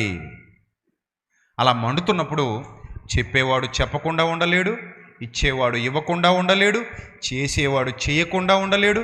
పనుందంటే పరిగెత్తుకెళ్తాడు తప్ప పనుందంటే పారిపోయే గుంపులో ఉండడు. చచ్చిపోయిన వాడు పని చేయగలడా మీరు చెప్పండి? మన సంఘంలోనే చాలామంది చచ్చిపోయారు, తెలుసు కదా, మనమే కప్పెట్టి వచ్చాం. మరి ఇంకా మన సంఘ పెద్దలు స్పెషల్గా వెళ్తుంటారు, చచ్చిపోయారు అనగానే పెట్టి అన్నీ సిద్ధం చేసుకుని పాపం ముందు పోతారు. వీళ్ళు వెళ్ళి ప్రార్థన చేసి కప్పెట్టి అన్నీ చూసుకొని రావాలి కదా, మరి కార్యక్రమాలన్నీ చెయ్యాలి. వాళ్ళకి తెలుసు, అడగండి ఎంతమంది చనిపోయారో, ఎంతమందిని మట్టికి అప్పగించి వచ్చాము. అందులో బలమైన విశ్వాసులు కూడా ఉన్నారు, బలంగా దేవుని కొరకు పనిచేసిన వాళ్ళు కూడా ఉన్నారు, గొప్పవారు, ప్రభునందు నిద్రించిన నీతిమంతులు. మరి వాళ్ళందరూ పని చేయగలరా ఇప్పుడంటే? చేయలేరు. నువ్వు చేయగలవు. You have that option. Yes, you have that chance. ఎందుకంటే నువ్వు ఇంకా నిలిచి ఉన్నావు గనుక.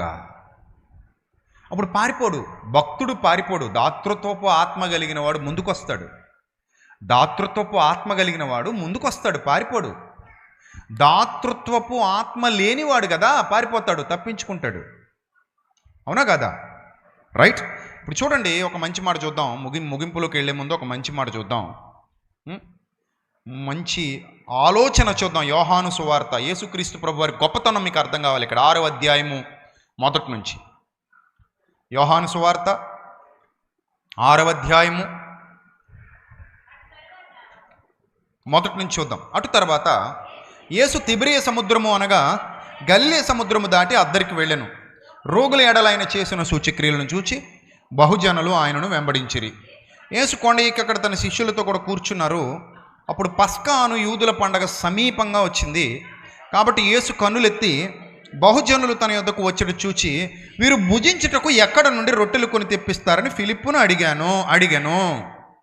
మీరు చాలాసార్లు చదివారు ఈ సందర్భాన్ని. ఫిలిప్ అనే వ్యక్తిని అడుగుతున్నారంట, ప్రభు అడుగుతున్నారంట, ఏమని? నాయనా, వీళ్ళు తినడానికి ఎక్కడి నుంచి రొట్టెలన్నీ కొనుక్కు తెస్తారు మీరు అని అడిగారట.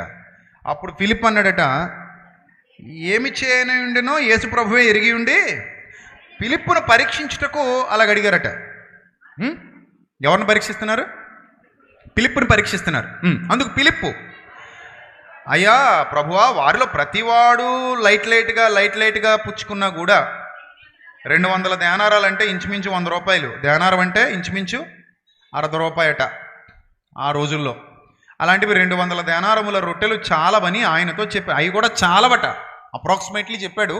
అవి కూడా సరిపోతాయని గ్యారంటీ ఇవ్వలేదు. చాలవని చెప్పాడు. అంత హ్యూజ్ మనీ కావాలి, అంత బిగ్ మనీ కావాలి, అంత ఎక్కువ డబ్బు కావాలి. ఆ రోజుల్లో. సో అవ్వకపోవచ్చు అని చెప్పాడు. ఆయన శిష్యులలో ఒకడు అనగా సీమోను పేతురు సహోదరుడైన అంద్రేయ ఇప్పుడు అంటే వీళ్ళలో వీళ్ళే వెతకటం మొదలుపెట్టారు, ఏమైనా ఉందా, ఫుడ్ ఏమైనా ఉందా, ఫుడ్ ఏమైనా ఉందా, ఫుడ్ ఏమైనా ఉందా అని వెతుకుతుంటే ఇక్కడ ఉన్న ఒక చిన్నవాడి యొద్ద 5 యవల రొట్టెలు ఉన్నాయి. యవల రొట్టెలు అంటే అక్కడ ఫేమస్ యవల రొట్టెలు. ఎప్పుడు కూడా మీరు ఇజ్రాయెల్ వెళ్తే అక్కడ యవల రొట్టెలు అమ్ముతుంటారు, డిఫరెంట్గా తయారు చేసి అమ్ముతుంటారు. పిల్లలు కూడా అమ్ముతుంటారు అక్కడక్కడ, పాలస్తీనాలో ఇజ్రాయెల్లో యవల రొట్టెలు అమ్ముతుంటారు. యవల రొట్టెలు ఉన్నాయి. 2 చిన్న చేపలు ఉన్నాయి. యవల రొట్టె తింటూ చేప నంచుకుంటూ ఉంటారు అన్నమాట. వాళ్ళు చేప నంచుకోవడం కోసం పెట్టుకుంటారు. ఒక యవల రొట్టె కొరుక్కోవడం, చేప మొక్క కొరుక్కోవడం, యవల రొట్టె కొరుక్కోవడం, చేప మొక్క కొరుక్కోవడం. ఆ ఫుడ్ వాళ్ళకి అలవాటు. మీరు కూడా సాంబారు, వడియాలు, లేకపోతే సాంబారు, చికెను, లేకపోతే బిర్యానీ, థమ్సప్ నంచుకుంటారు మన బాలుకి వెళ్ళేటోళ్ళు. అలాగా నంచుకోవడానికి ఏదో పెట్టుకుంటారు కదా, అలాగా వాళ్ళు యవల రొట్టెలు ఏమైనా నంచుకుంటారట, చేప ముక్కలు. ఇది బాగా అలవాటైనటువంటి ఫుడ్ అది. అప్పుడు ఇక్కడ ఉన్నటువంటి చిన్నవాడి దగ్గర 5 ఉన్నాయి యవల రొట్టెలు. అంటే ఇక్కడ 2 విషయాలు బైబిల్ పండితులు వీటి మీద 2 అభిప్రాయాలు చెప్పారు. అందులో ఏ అభిప్రాయం కరెక్ట్ అనేది బైబిల్ మనకు చెప్పలేదు, కానీ పండితుల అభిప్రాయాలు అయితే 2 విధాలుగా ఉంటాయి. ఇక్కడ బైబిల్ పండితుల అభిప్రాయాలు ఏమంటే, ఒక ఆయన అంటాడు వాళ్ళ అమ్మ ఈ చిన్న బిడ్డకు కట్టిచ్చింది తినడానికి అనేది కొంతమంది పండితుల అభిప్రాయం. అంటే అక్కడికి వెళ్తున్నావు కదా, పట్టుకుని వెళ్ళు క్యారియర్ లాగా, నువ్వు అక్కడికి వెళ్ళిన తర్వాత తిను అని వాళ్ళ అమ్మ ఇచ్చింది అనేది ఒక అభిప్రాయం. మరొక పండిత వర్గం యొక్క బైబిల్ పండితుల యొక్క అభిప్రాయం ఏంటంటే, అభిప్రాయం మాత్రమే, బైబిల్లో దీనికి ఎవిడెన్స్ ఉండదు. మరొక పండితుల యొక్క అభిప్రాయం ఏంటంటే దీనికి సంబంధించి, ఆయన ఒక పేద కుటుంబానికి చెందినటువంటి కుర్రాడు, ఆ చిన్నపిల్లాడు అమ్ముకుంటున్నాడు, యవల రొట్టెలు అమ్ముకుంటాడు అనేది ఒకరి వాదన. మరి ఆ రెండిట్లో ఎవరిది కరెక్టో బైబిల్ చెప్పలేదు కాబట్టి మనం మాట్లాడలేము. అయితే మొత్తం మీద పిల్లాడున్నాడు, అది నిజం. పిల్లాడి దగ్గర 5 యవల రొట్టెలు ఉన్నాయి, అది కూడా నిజం. 2 చిన్న చేపలు ఉన్నాయి, అది కూడా నిజం.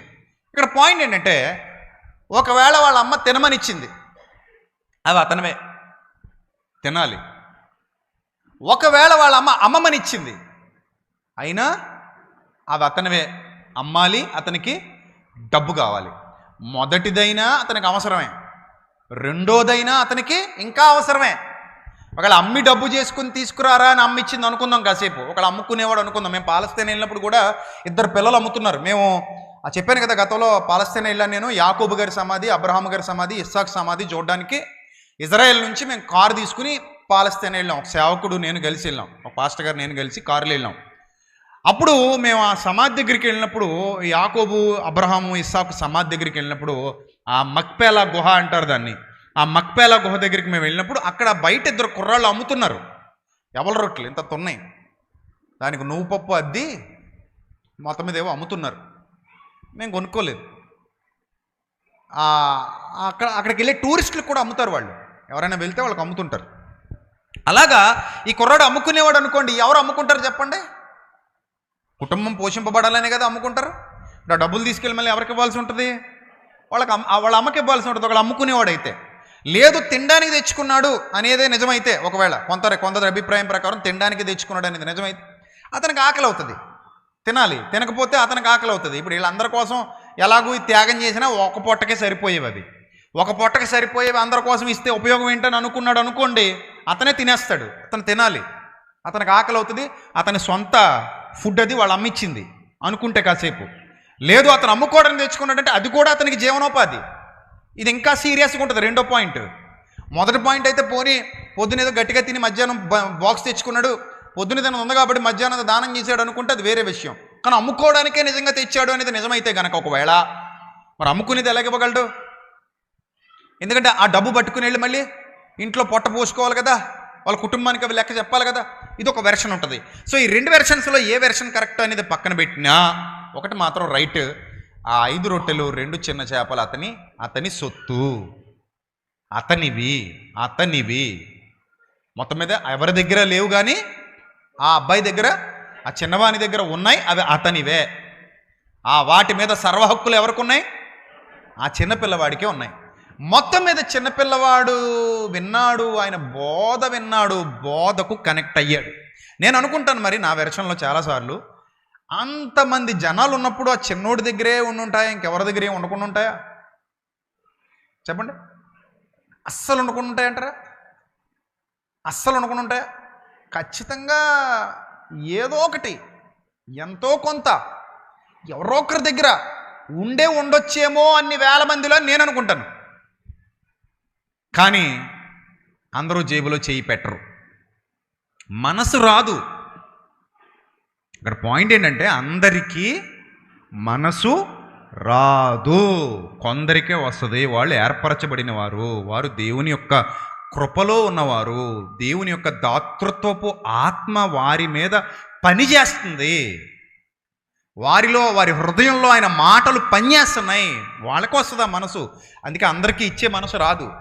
అందరూ సత్యం చెప్పే మనసు కలిగి ఉండరు, అందరూ దేవుని వాక్యం ప్రకటించాలన్న ఆశ కలిగి ఉండరు, అందరూ తమకు తెలిసిన జ్ఞానం ఇతరులకు కూడా నేర్పించాలన్న తపన, తృష్ణ, ఇర్మియాలాగా కలిగి ఉండరు. ఎన్ని ఇబ్బందులు వచ్చినా చెప్పాలనే భావజాలం అందరికీ ఉండదు, అలాగే అందరికీ ఇచ్చే గుణం ఉండదు. ఇప్పుడు ఈ అబ్బాయికి ఆ గుణం ఉంది అంటే మిగిలిన వాళ్ళు ఎవరికి ఉండదా అంటే ఉండొచ్చు, బట్ ఇవ్వకపోయి ఉండొచ్చు. వారి దగ్గర కూడా ఉండొచ్చు కానీ ఇవ్వకపోయి ఉండొచ్చు. కానీ అన్ని వేల మందిలో ఈ అబ్బాయి దగ్గర ఉన్నాయి. ఈ అబ్బాయి ఇచ్చాడు, అక్కడే పాస్ అయిపోయాడు, అక్కడే యేసుప్రభు దృష్టిలో ఏమైపోయాడు? పాస్ అయిపోయాడు, ఇచ్చాడు. ప్రతి చోట అబ్బాయి గురించి రాయబడిన ప్రతి చోట క్రిస్టియన్ సొసైటీలో ఈ సంగతి తెలియలేనాడే ఉండడు. అసలు క్రైస్తవ ప్రపంచ చరిత్రలో ఈ 5 రొట్టెల గురించి, 2 చిన్న చేపల గురించి, ఇచ్చిన పిల్లాడి గురించి తెలియని వాళ్ళు ఉంటారేటి? ఉండరు. విధవరాల కోసం పాట రాసినట్టు ఈ అబ్బాయి కోసం కూడా పాట రాద్దాం అనుకుంటున్నాను. అవకాశం ఉంటే రాద్దాం, ప్రార్థన చేయండి. సో ఇచ్చాడు. ఎంత మంచి మనసుతో ఇచ్చాడంటే, ఈ చిన్నవాడి దగ్గర ఉన్నాయి, సరే జనులను కూర్చుండబెట్టండి యేసుప్రభు చెప్పేశారు, తీసేసుకున్నారు. అయితే యేసుప్రభు ఏం చేశారు? ఆ అబ్బాయి దగ్గర తీసేసుకున్నారు. యేసు జనులను కూర్చుండబెట్టడని చెప్పిన ఆ చోట చాలా పచ్చికి ఉండను కనుక లెక్కకి ఇంచుమించు 5,000 మంది పురుషులు కూర్చున్నారట. ఓన్లీ పురుషులే లెక్క. ఎవరు? ఓన్లీ పురుషులే. మామలు, ముత్తమామలు, భార్యలు, బిడ్డలు, మందులో ఆడబిడ్డలు, మగబిడ్డలు లెక్కల్లోకి రాలేదు. కేవలం ఎవరిని లెక్క పెట్టారంట? కేవలం ఎవరిని లెక్క పెట్టారు? 5,000 మంది పురుషులు. 5,000. సెమినార్ గురించి రాత్రి వంట చేసే ఆ సోదరుతో మాట్లాడితే పర్లేదండి, 2,000 మందికైనా ఏదోలా వండేస్తానండి, 2,500 మందికైనా పర్లేదండి, ఇక్కడ 5,000 మంది అండి. ఈ 5కి మళ్ళీ పిల్లల్ని యాడ్ చేయండి, తర్వాత ముసలమ్మల్ని యాడ్ చేయండి, ముచ్చట్లాడుకునే వాళ్ళని, భార్యలను యాడ్ చేయండి. వీళ్ళందరినీ యాడ్ చేస్తే 5 కాస్త ఏమవుద్ది? 5 × 3 వేసినా అదో 15 అవుద్ది. 15 + 5 20 అవుద్ది. అంటే ఇప్పుడు మొత్తం ఎంతమంది తినాలన్నమాట? దగ్గర 20,000 మంది తినాలి. 20,000 మంది తినాలి. ఇప్పుడు 20,000 మంది ఒక చోట తింటున్నారని కానీ కొంచెం పాకిందా అటు ఇటు, మళ్ళీ ఏమవుద్ది? క్రౌడు పెరుగుద్ది. నిజం. నీకు ఈ అందుకే తిట్టాడండి యేసుప్రభుని. ఈ అధ్యాయం అయిపోయిన తర్వాత ఇప్పుడేమో భోజనం, ఆ తర్వాత ఏమో వాతలోను. ముందు భోజనం బాగానే పెట్టాడు, తర్వాత గట్టిగా ఇచ్చాడు, అట్లు తిరగేసాడు ఒక్కొక్కడికి వేసినట్లు. ఎందుకంటే ఆ 6వ అధ్యాయం కిందకు చదువుకుంటూ వెళ్తే చాలాసార్లు చెప్పాను కదా, మీరు భోజనం తిని తృప్తి పొందడం వల్లే తప్ప ఆ రొట్టెల కోసం తప్పితే మీ బతుకులు తగలయ్యా, మీరు వాక్యం కోసం రాలేదన్నాడు వాళ్ళని. అంత గట్టిగా ఖండించాడు. అంటే మీరు వాక్యం కోసం పరుగులు తీయండి అని చెప్తాడు వాళ్ళకి. భౌతికమైనవి నశించిపోతాయి, క్షయమైన ఆహారం కోసం కష్టపడకండి. దేనికోసం కష్టపడండి? అక్షయమైన ఆహారం కోసం కష్టపడండి. రైట్, చదువుదాం, కిందకి ముగించుకుందాం. అప్పుడు యేసు ఈ జనులందరినీ కూర్చోబెట్టమని చెప్పినప్పుడు వడ్డించడం మొదలు పెట్టారట. అలాగున చేపలు కూడా, అక్కడ మాట చాలా విచిత్రంగా ఉంటుంది, వారికి ఇష్టమైనంత మట్టుకు వడ్డించారట. ఎవరికి? తినేవాళ్లలో ఒక్కొక్కడికి ఎంత ఇష్టమో అంత తినండి, ఎంత ఇష్టమో అంత తినండి. ఎంత ఇష్టం అంటలోకి లెక్కలు మారిపోవా? చెప్పండి. నీ ఇష్టం బాబు, అన్లిమిటెడ్ అన్నాం అనుకోండి, ఎలా ఉంటుంది చెప్పండి? లిమిటెడ్ అంటే ఒకలాగా ఉంటుంది, అన్లిమిటెడ్ అన్న పదం వినబడగానే ఆహాహాహా, ఏదో ప్రశాంతమైన సౌండింగ్ వచ్చింది. ఏటిది సౌండింగ్? ఏనాయనా ఏంటి సౌండింగ్ ఇది? అన్లిమిటెడ్. ప్లేట్ మీల్స్ అన్నప్పుడు అదే పప్పుని వేలుతో నాకుతుంటారు అయిపోద్దని, మళ్ళీ ఈడు. అదే అన్లిమిటెడ్ అనుకోండి, చుట్టబెట్టి వేస్తుంటాడు పప్పు. చికెను చుట్టబెడేస్తుంటారు, ఇంకా మటన్ చుట్టబెడేస్తారు. ఇంకా అన్లిమిటెడ్ కదా. కాకినాడలో బీబీక్యూ అని ఉంటుంది. అదేం మాల్ అది? ఎస్ఆర్ఎంటీ మాల్లో 880 ఎంతో టికెట్. లోపలికి వెళ్తే 3 గంటలు ఉండొచ్చు. ఈ 3 గంటలు కొప్పు నూర్పే. నూర్చగలిగే కళ్ళం ఏదైనా ఉంటే, సరైన కళ్ళం, మామూలు కొప్పు నూర్పు కాదు అక్కడ. కానీ నీ ఇష్టం వచ్చినంత కొప్పు నూర్చేయి, కొప్పలు నూర్చేయి, తెచ్చి పడేస్తుంటాడు, తింటమే. 900 ఎంత తీసుకుంటే టికెట్, 3 గంటలు ఉండొచ్చు. ఈ 3 గంటలు నీ ఇష్టం, ఇంకా కక్కేసుకునేలా తినే, నేను వద్దండు. అక్కడికి వెళ్ళి చూడండి, కొంతమంది కనబడుతుంటారు మనకు అక్కడక్కడ. ఇంక ఇదే పని మీద ఉంటారు వాళ్ళు. అయితే ఈతే అత్తే ఇత్తే చక్కగా వీడియో తీసుకురావడమే మీరు. అలాంటి వాళ్ళు వస్తుంటారు కదా, 900 కట్టాం కదా, 3 గంటల టైము, కుమ్మి పడేద్దాం అనుకుంటారు వాళ్ళు. కానీ అదే అందరూ తినలేరు మళ్ళీ అలాగా. ఎక్కడో అక్కడక్కడ ఎవడో ఒకడు ఉంటాడు. అందరు ఎక్కడ తినగలరు? అవునా? సో అలాగా మీకు ఇష్టమైనంత మట్టుకు అనగానే, మరి ఇక్కడ అన్లిమిటెడ్ ఫుడ్ కదా ఏసురత్నం, ఎలా తింటారు ఇప్పుడు వీళ్ళు? గట్టి తింటారు కదా. అడుగుతున్నాను రా బాబు నిన్ను. సో మొత్తం మీద గట్టి తిన్నారు వీళ్ళందరూ. ఇష్టం వచ్చినన్ని చేపలు తిన్నారట, ఇష్టం వచ్చినన్ని రొట్టెలు తిన్నారట. మొత్తం మీద ఖాళీ లేకుండా దీన్ని పడేశారు. అయినా కూడా ఎన్ని మిగిలినాయి? 12 మిగిలినాయి. ఇప్పుడు చాలామంది బైబిల్ పండితులు ఇక్కడ ఇంకొక విషయం చెప్తారు. ఏమంటారంటే, ఇచ్చింది ఎవరు? పిల్లాడు. మిగిలిన 12 గంపలు ప్రభువు ఆయన సూత్రం ప్రకారంగా, మీరు ఇయ్యుడి మీకు ఇవ్వబడును, మీరు కొలిచి కొలత చొప్పుననే మీకు కొలవబడునని బైబిల్లో ఉంది కదా. ఆ సూత్రం ప్రభువుదే కదా, ప్రభువు చెప్పిన సూత్రమే కదా. కాబట్టి 12 గంపలు పోగు చేయండి అని ఆ పిల్లాడికే ఇచ్చేసి ఉంటాడు ఆయన.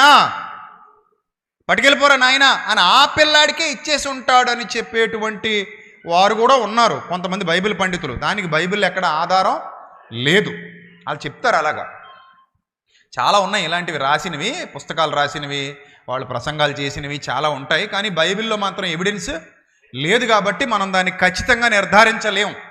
కానీ వాళ్ళు ఏ సూత్రం మీద ఆధారపడి చెప్తారంటే, ఇయ్యుడు మీకు ఇయ్యబడును, మీరు కొలిచిన కొలత చొప్పుననే మీకు కొలవబడును అని ఆ ప్రభువే సూత్రం చెప్పాడు కదా. ఆ సూత్రం ప్రకారం మరి ఇతను ఇష్టపూర్వకంగా ఇచ్చాడు కదా. ప్రభు పరిచర్యకి, ప్రభు పనికి ఎలా ఇచ్చాడు? ఇతను ఇష్టపూర్వకంగా ఇచ్చాడు, మనస్ఫూర్తిగా ఇచ్చాడు, బలవంతం లేకుండా ఇచ్చాడు, సనుగు కొనకుండా ఇచ్చాడు, ఆ దాతృత్వపు ఆత్మ ప్రభావము కలిగి ఇచ్చాడు, అలాంటి మంచి మనసు కలిగి ఇచ్చాడు, ఆ బోధ వినిచ్చాడు. అలాంటి గుప్పిలి విప్పి, ఇదిగో బాబు నా దగ్గర ఉన్నాయి తీసుకోండి. ప్రభు అడిగారా? అయితే తీసుకోండి, ఇదిగో నా 5 రొట్టెలు తీసుకోండి, ఇదిగో నా దగ్గర ఉన్న 2 చిన్న చేపలు తీసుకోండి అని ఇచ్చాడు. కాబట్టి మిగిలిపోయిన 12 గంపలు ఆ అబ్బాయికే ఇచ్చేసి ఉంటాడు ప్రభువు అనే వాదన కూడా ఉంది. అది రైటా రాంగా? మరి అలా ఇచ్చారా ఇవ్వలేదా? అలా ఇవ్వకపోతే ఇంకో రూపంలో అయినా ఇస్తారు. ఆయన ఇచ్చే గుణమే తప్ప లాక్కునే గుణం కాదు. అది కూడా ఆయన కొరకు, ఆయన మాటకు లోబడి ఇచ్చాడు అంటే ప్రభువు ఆ కుర్రాడికి మేలే చేస్తారు తప్ప ఏ ఇబ్బంది కలగనివ్వరు. ఏదో విధంగా మేలు చేసే ఉంటారు. మరి అది ఏ రూపంలో చేశారో మనకి బైబిల్లో భూలోకమంతా సరిపోదట రాసేస్తే, అన్నీ రాసేస్తే. ఇదే యోహాన్ గారు చివరిలో అంటాడు, ఆయన చేసిన కార్యములు ఇంకను అనేకములు కలవు, వాటిని గూర్చి విశదీకరించి రాసేదని అనుకుంటున్నా, అట్లు వ్రాయబడిన గ్రంథములోకి ఈ భూలోకమైనను చాలదని నాకు తోచుచున్నది అంటాడు. నాకు తెలిసి నా ఆలోచన ప్రకారం అయితే మరి ఆ 12 గంపలు ఇచ్చాడా ఇవ్వలేదా నాకు బైబిల్ చెప్పలేదు కాబట్టి నేను మాట్లాడట్లేదు. కానీ మొత్తం మీద ప్రభు అయితే ఆ బిడ్డకు ఏదో ఒక మేలు ఖచ్చితంగా చేస్తారు, ఏదో మేలు చేస్తారు. ఆయన విడువని వాడు గనుక, ఎడబాయని వాడు గనుక, మీరు ఇయుడి మీకు ఇవ్వబడునని అన్న సూత్రం ఆయనే చెప్పాడు గనుక, మీరు కొలుచు కొలత చొప్పుననే మీకు కొలవబడునన్న సూత్రం ఆయనే చెప్పాడు గనక, అంత మంచి మనసుతో ఇచ్చినటువంటి ఆ బిడ్డకు తిరిగి ఏదోటి ఖచ్చితంగా ప్రభు ఇచ్చే ఉంటారు. ఒకవేళ ఈ బైబిల్ పండితులు కొందరు చెప్పినట్టుగా 12 గంపలు ఇచ్చేసినా ఆశ్చర్యపోక్కర్లేదు. ఏమో మనకు తెలీదు మనకి బైబిల్లో చాలా తెలియదండి, మర్మంగా ఉంచేశాడు. ఆయన నేల మీద ఏమో వ్రాయిచుండెనని ఉంటుంది, ఆయన నేల మీద ఏమో వ్రాయిచుండెను అని ఉంటుంది. కొంతమంది ఏమంటారంటే ఆయన పాపాలే రాశాడు అంటారు. అది మనకు లేదు బైబిల్లో. పాపాలే రాశాడని చెప్పడానికి బైబిల్లో ఆధారం లేదు. ఏమో వ్రాయిచుండెను, మరి ఏమి రాశాడో మనకు తెలియదు, ఏమి రాశాడో తెలియదు. అలాగే ఈ బిడ్డకి ఇచ్చాడా లేదా కూడా మనకు తెలియదు. కానీ ఒకటి మాత్రం మనం కన్ఫర్మ్గా చెప్పొచ్చు, ఆయన అన్యాయస్తుడు కాడు, ఆయన పక్షపాతము లేనివాడు, ఆయన కృపగలవాడు, దయగలవాడు. ఎవరు కొంత ముందుకొచ్చారో వారి కోసం ఆయన 10 ముందుకు వచ్చేవాడు. ఆయన చిన్న దానిని కూడా మర్చిపోడు. నా పేరట వచ్చి వాడికి గిన్నెడు చన్నీళ్ళు ఇస్తేనే మీ ఫలం నేను ఉంచుకొని ఇచ్చేస్తానన్నాడు ఆయన. ఎంత మంచి దేవుడు, ఎంత కృపగల దేవుడు, ఎంత దయగల దేవుడు ఆయన. గిన్నెడు చన్నీళ్ళు ఇస్తేనే నేను ఉంచుకుంటానన్నాడా? ఉంచుకోను, మీకు రెట్టింపు ప్రతిఫలం ఇస్తాను, మీకు తిరిగి ఇచ్చేస్తాను అన్నాడు. కాబట్టి మంచి మనస్సుతో దాతృత్వపు ఆత్మ కలిగిన వారు దాచుకోరు. వాళ్ళు ఏం చేస్తారు? ఇస్తారు. అది మీలో దాతృత్వపు ఆత్మ ఉంది అనడానికి నిదర్శనం. వాళ్ళు సనుగుకోరు, వాళ్ళను బలవంత పెట్టాల్సిన అవసరం లేదు, వాళ్ళకి బలవంతంగా రుద్దాల్సిన అవసరం లేదు, వాళ్ళకి పదే చెప్పాల్సిన అవసరం లేదు. వాళ్ళకి తెలుసు సహకారుల యొక్క పేర్లు ఎక్కడుంటాయి? జీవగ్రంథమందు వ్రాయబడి ఉంటాయి. నేను గతంలో కూడా చెప్పాను, ఒకవేళ యేసు ప్రభు వారు సెమినార్ పెట్టారు అనుకుంటే ఆ సెమినార్కి ఫస్ట్ సపోర్ట్ చేసిన వాళ్ళలో ఎవరున్నారు? ఈ చిన్నబాబు ఉన్నాడు, ఈ చిన్నవాడు ఉన్నాడు. 5 రొట్టెలు 2 చేపలు పట్టుకొచ్చి వాక్యం వినేసిన తర్వాత అందరికీ వాక్యం చెప్పాకనే యేసుప్రభు భోజనాలు పెడతారు. అది రూల్ అది. అందుకని మీరు కూడా ఎప్పుడైనా భోజనం చేస్తే ఎప్పుడు చేయాలి? రేపు సెమినార్లో భోజనం చేసిన ఎప్పుడు చేయాలి? ముందు వాక్యం వినేసిన తర్వాతే భోజనాలు పెట్టబడతాయి. అర్థమైందా? అది రూల్ అది. అంతేగాని అలా కాదండి, 6 గంటలకు ఒకసారి తినేస్తామండి, 9 గంటలకు మళ్ళీ తింటామండి అంటే అలా బెటరు. షుగర్ ఉన్నా బీపీ ఉన్నా 2 చాక్లెట్లు జేబులు వేసుకొస్తామే, ఓ బిస్కెట్ ప్యాకెట్, మరి ఏం చేయలేము. ఇంకా అందాక వాక్యం అయ్యేంతవరకు ఆ షుగర్ రాకుండా బీపీ పెరగకుండా ఏదో చేసుకోవడమే, అందరితో పాటు తినడమే. ముందు ఇక్కడ అందరితో పాటు ఇది తినాలి, ఆ తర్వాత అందరితో పాటు ఇక్కడ తినాలి. అది పద్ధతి. మొత్తానికి యేసుప్రభు వారు భోజనాలు పెట్టకుండా పెట్టారు సెమినార్. 3 రోజులట ఉపవాస సెమినార్. ఎన్ని రోజులు? 3 రోజులు. ఏం సెమినారు? ఉపవాస లేఖనాల పరిశోధన సదస్సు. 3 రోజులు అలాగే వినాలి. 3 రోజుల తర్వాత ఇంకెప్పుడు పెట్టాలనుకున్నాడట భోజనం? ప్రభువా అయిపోయాం ప్రభా, లోపల ఎనర్జీ లెవెల్స్ అన్నీ పడిపోయినాయి ప్రభా, సెలైన్లు ఇట్టచ్చాలి ప్రభా, ఇక లేవలేకపోతున్నాం ప్రభా, వినే ఓపిక కూడా లేదు ప్రభా, మైండ్ ముద్దుబారిపోతుంది ప్రభా, ఇంక చెప్పక ప్రభా, ముందు భోజనం పెట్టి ప్రభా అని అంటే అప్పుడు ఈసారి కళ్ళు తిరిగి పడిపోతారు కాబట్టి ఇప్పుడు భోజనం పెట్టి పంపిద్దామని చెప్పి అప్పుడు పెట్టారట ఆయన భోజనం. సో అంటే ఆయన ఉద్దేశం ఏంటంటే క్షయమైన ఆహారం కంటే కూడా ఆయన దృష్టిలో ఏది గొప్పది? అక్షయమైన ఆహారం గొప్పది. ఆ అక్షయమైన ఆహారం ఎక్కువ పెట్టాలనుకున్నారు. అది ప్రభువు మనకి నేర్పించారు. అందుకే సంఘాలు కూడా ఎక్కువ వాక్యం మీద దృష్టి పెట్టాలి. ఎక్కువ వాక్యం వాక్యం వాక్యం వాక్యం అనాలి. అది కూడా అందరూ అనలేరు సుమా. లోపల పరిశుద్ధాత్ముడు ఉంటేనే అనగలరా? అది కూడా పరిశుద్ధాత్ముడి వల్లే కలుగుతుంది. ఇష్టం ఇచ్చే గుణం, ఆ దాతృత్వపు ఆత్మ కూడా పరిశుద్ధాత్మ వల్లనే కలుగుతుంది. అందుకే ఆ పరిశుద్ధాత్ముడు మనలో ఉంటే ఆ కృపా దాతృత్వం అంటారు దాన్ని. దాతృత్వపు ఆత్మ నీలో నాలో అందరిలో ఉంటుంది.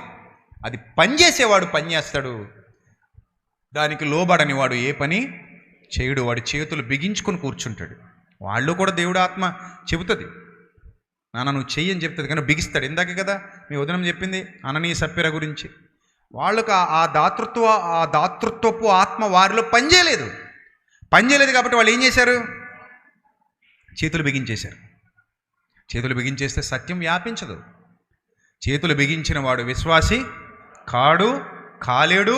వాడు దేవుని యొద్ద నుండి ఏమీ పొందుకోలేడు. ఆ మనసు తెలిసిపోయింది దేవునికి. సమస్తము ఇచ్చింది నేనే, కానీ వీడు లేదా ఈమె అననీయ లేదా సప్పీరా సత్యమునకు సహకారులుగా నిలబడువారు కారు. వీరు ఇతరులను ప్రేమించే గుంపులో లేరు. కాబట్టి అది మంచి పద్ధతి కాదు. ఈ సంవత్సరం మనం తీసుకున్న నిర్ణయం సెమినార్ జనవరి 11 నుండి 16 వరకు ఈ ప్రాంగణంలో జరగబోతోంది. ఆ 6 రోజులు కూడా మన పిల్లలందరూ ఒకటే మాట చెప్పారు, అన్నయ్య ఇంక ఈ సంవత్సరం నుంచి టోకెన్లు పెట్టొద్దు. నా నిర్ణయం కూడా అదే. టోకెన్లు పెట్టినా ఒకలాగే ఉంటుంది, పెట్టకపోయినా అలాగే ఉంటుంది. పెట్టి చెడ్డవడం కంటే మొత్తానికి తీసేద్దాం. ఉచిత భోజనము, ఉచిత వసతి 6 రోజులు కల్పించబడును. మీరు వచ్చి వాక్యం వినండి. ఎంతమందిని తీసుకొస్తారో తీసుకుని రండి, వాళ్ళకి వాక్యం వినిపింపజేయండి. అయితే ఈ బాధ్యత మీలో ఎంతమంది తీసుకుంటారో వాళ్ళు దాతృత్వపు ఆత్మ కలిగి నిలబడండి. బలవంతమేమీ లేదు. ప్రభువా, ఆనాడు ఆ చిన్నవాడు ఆ సెమినార్కు ఉపయోగపడ్డట్టుగా, నీ దృష్టిలో పడ్డట్టుగా ఈనాడు కూడా నేనున్నాను తండ్రి, నేను ఉంటాను ప్రభువా. నేను ఏం పట్టుకెళ్ళిపోను ప్రభువా, అన్నీ ఇక్కడే పెట్టేసి పోవాలి. కానీ ఈ ఆటలో నేను గెలవాలి. సాతాను నా ముందుంచిన ఈ పందెపు రంగంలో నేను గెలవాలి. నేను వాడిని ఓడించాలి, నిన్ను గెలిపించాలి. నేను నీ సత్య వాక్య వ్యాప్తి కొరకు నేను కూడా ఒక పాత్రగా, నేను కూడా ఒక బిడ్డగా మారాలి. ఒకవేళ నీ సూత్రం ప్రకారం నువ్వు ఇస్తావని నేను ఇవ్వను, ఆ మనసు ఉంటే తీసేయండి ప్లీజ్. ఆ పిల్లాడు ప్రభుకే కదా తీసుకెళ్ళి మళ్ళీ ఇస్తాళ్లే ఆయన అన్నట్టుగా ఇచ్చినట్టుగా అక్కడ రాయబడలేదు.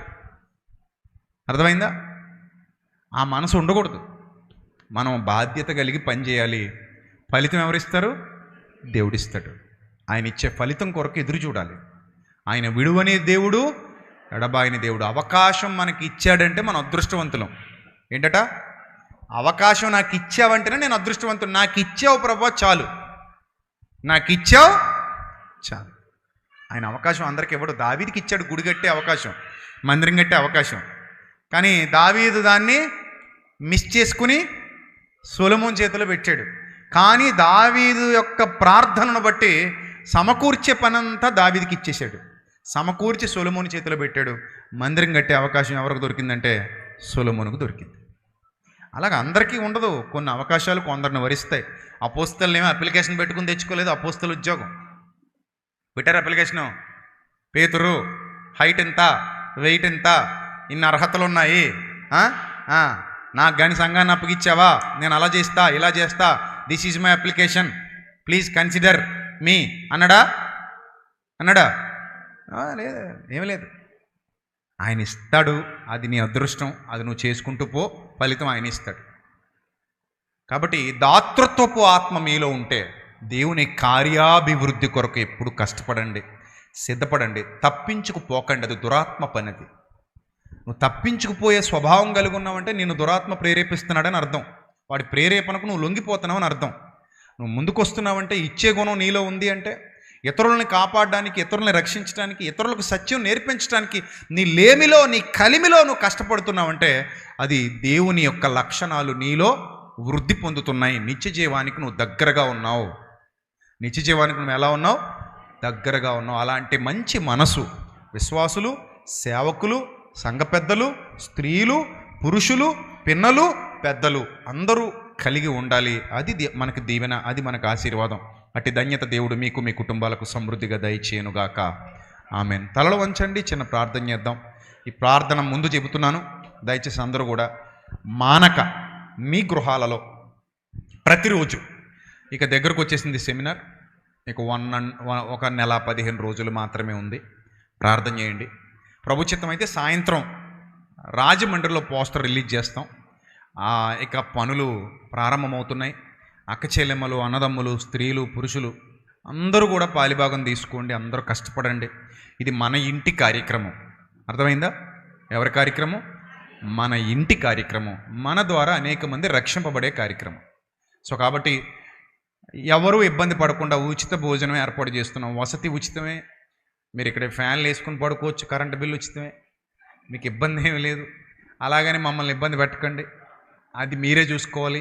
బయట నుంచి చాలామంది వస్తారు, మీరే కాదు. వాళ్ళందరినీ చూసుకోవాల్సిన బాధ్యత ఎవరిది? మీదే. మీరే తేడాగా తయారయ్యారంటే మాత్రం దేవుడికి మీరు లెక్క చెప్పాలి. ఎందుకంటే మీరు సంఘబిడ్డలు. సంఘబిడ్డలకే ఎక్కువ ఏముండాలి? బాధ్యత ఉండాలి. వస్తువుల పట్ల కానీ, సముదాయం పట్ల కానీ, పరిసరాల పట్ల కానీ, ప్రతి పనిలో బాధ్యత ఎవరు తీసుకోవాలి? చెప్పండి, ఎవరు తీసుకోవాలి? ఎస్, మీరు ఎక్కువ తీసుకోవాలి.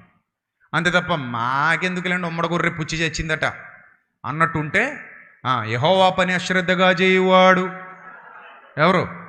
శాపగ్రస్తుడు. గుర్తుపెట్టుకోండి, మనకు వద్దది. కాబట్టి ప్రియమైన దేవుని ప్రజలారా, ఈ సంవత్సరం ఘనంగా చేద్దాం, దేవుని చిత్తానికి విధేయత చూపిద్దాం. ఇక ఎవరో ఒకరిని దేవుడు ఎన్నుకుంటాడన్న విశ్వాసం నాకుంది, నమ్మకం ఉంది. ఏం జరిగినా ముందుకు వెళ్ళిపోవడమే. పని అయింది. ప్రస్తుతానికైతే మన చేతుల్లో ఏం లేదు. ఈ సెమినార్ జరిగించడానికి ప్రస్తుతానికైతే మన చేతుల్లో ఏమీ లేదు. ఆయనే చూసుకుంటాడు, ఆయనే నడిపిస్తాడు, కార్యాలన్నీ ఆయనే చేయించుకుంటాడు. ప్రతి పని వెనక ఆయన ఉంటాడు అనే బలమైన స్థిరమైన విశ్వాసంతో ముందుకు పోతున్నాం. సో కాబట్టి ఏ పనిలో మనకు చెడ్డ పేరు రాకూడదు. ఇది దేవుని పని. కాబట్టి ఎంతోమందికి బాధ్యతలు అప్పగించడం జరుగుతుంది. బాధ్యతలు తీసుకున్న వాళ్ళు ఎవరు కూడా బాధ్యత రాహిత్యంగా వ్యవహరించకూడదు. అందరూ చక్కగా పనిచేయాలి, బాధ్యత కలిగి పనిచేయాలి, నమ్మకస్తులుగా పనిచేయాలి, ఆయనకు మహిమ తెచ్చే విధంగా పనిచేయాలి. 6 రోజులు కష్టపడాలి. మీ యొక్క ఆసక్తిని బట్టి ఈ 6 రోజులు ఘనంగా జరిపించుకోవచ్చు. చాలామంది సేవకులు వస్తున్నారు. వాళ్ళు మిమ్మల్ని చూసినప్పుడు ఆహా, సత్యమెరిగిన పిల్లలు ఎంత విధేయత కలిగి పనిచేస్తున్నారు అని అనుకోవాలి. బయట నుంచి చాలామంది విశ్వాసులు వస్తారు. అనేక దూర ప్రాంతాల నుండి కూడా చాలామంది విశ్వాసులు వస్తారు. వాళ్ళు ఆల్రెడీ టికెట్లు అవి బుక్ చేసుకుంటున్నారట చెప్తున్నారు. జనవరి 11వ తేదీ ఉదయం ఇక్కడ మొదటి వర్తమానం 9 గంటలకే ప్రారంభమవుతుంది. సో కాబట్టి అందరూ గుర్తుపెట్టుకోండి, అందరూ శ్రద్ధగా పనిచేయండి, అందరూ దేవుని పిలుపుకు లోబడండి, అందరూ దేవుని వాక్యానికి లోబడండి. మీరు సామర్థ్యము కొలది పనిచేయండి. అర్థమైందా? ఏ రూపంలో అయినా సరే, అన్నయ్య మేము బియ్యం రూపంలో సహకరిస్తాం, వచ్చిన వాళ్ళకి ఒకరోజు భోజనం మేము పెడతామంటారా, పెట్టండి మీ సామర్థ్యాన్ని బట్టి. అన్నయ్య మేము కూరగాయలు రూపంలో సహకరిస్తామంటారా, సహకరించండి మీ సామర్థ్యాన్ని బట్టి. అన్నయ్య మేము టెంట్ సామాగ్రికి సహకరిస్తాం, సహకరించండి మీ సామర్థ్యాన్ని బట్టి. అన్నయ్య మేము ఫంక్షన్ హాల్కి సహకరిస్తాం, మీ ఇష్టం, మీ ఓపిక. మీకు మీలో ఉన్న దాతృత్వపు ఆత్మ ఎలాంటి ప్రేరణ మీకు ఇస్తుందో ఆ ప్రేరణకు లోబడిపోండి. ఎలాంటి బలవంతం లేదు. అక్కడ వేల మంది వస్తారు. ఆ వచ్చిన వారు ముందుకు హృదయం నిండా వాక్యం వినాలి, ఆ తర్వాత కడుపు నిండా భోజనం చేయాలి. అది ఒక్కటే మన గోల్. ముందు హృదయం నిండా వాక్యం వినాలి, దానికి అవసరమైన ఏర్పాట్లన్నీ మొదట మనం చేయాలి. చాలామంది ఇక్కడే 6 రోజులు ఉండిపోతారు. వారి కోసం మనం చాలా సమకూర్చాలి. భోజనం కంటే ఎక్కువ ఇదే అవుతుంది మనకి. అది చిన్నదే, ఇది ఎక్కువ అవుతుంది. ఇవన్నీ ఎక్కువ అవుతాయి. అయినా కూడా వాటన్నిటిని భరించడానికి మనం ప్రతి సంవత్సరం సిద్ధపడుతున్నాం. ఇది 8వ అక్షయ ఆహార వితరణ సదస్సు. 8 గత 7 దిగ్విజయంగా పూర్తి చేశాం. 8వది కూడా యేసుక్రీస్తు నామంలో దిగ్విజయంగా పూర్తి చెయ్యబోతున్నాం. దేవుని నామానికి మహిమ కలుగునుగాక. ప్రార్థన చేద్దాం. అందరూ కూడా తలలు వంచి ప్రార్థనలు ఏకీభవించండి, ప్రార్థిద్దాం. మహాపరిశుద్ధుడైన మా కన్న తండ్రి, మహోన్నతుడ, దయగల దేవ, కృపగల ప్రభువా, ఇంతవరకు తండ్రి మీ యొక్క విలువైన వాక్కులు మీ పిల్లలకు ఉపదేశించడానికి మీరు చేసిన సహాయమును బట్టి స్తోత్రం తండ్రి. బిడ్డలందరినీ దీవించండి, ఆశీర్వదించండి, మీ కృపలో వర్ధలింపచేయండి. మీ సహాయము సమాధానము బిడ్డలకు దయచేయండి.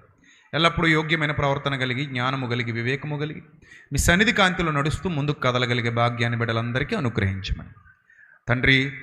ఆనాటి బాలుడు ఏ విధంగా అయితే ప్రభువా మీ పనిలో సహకారిగా ఉన్నాడు, ఈనాడు కూడా మా పని కొరకు, మీ పని కొరకు, మేము తలపెట్టిన ఈ పవిత్ర సత్కార్యం కొరకు అనేక మంది సహకారుల్ని లేవనెత్తండి. ఇది భారభరితమైన కార్యక్రమం మా ముందుంది తండ్రి.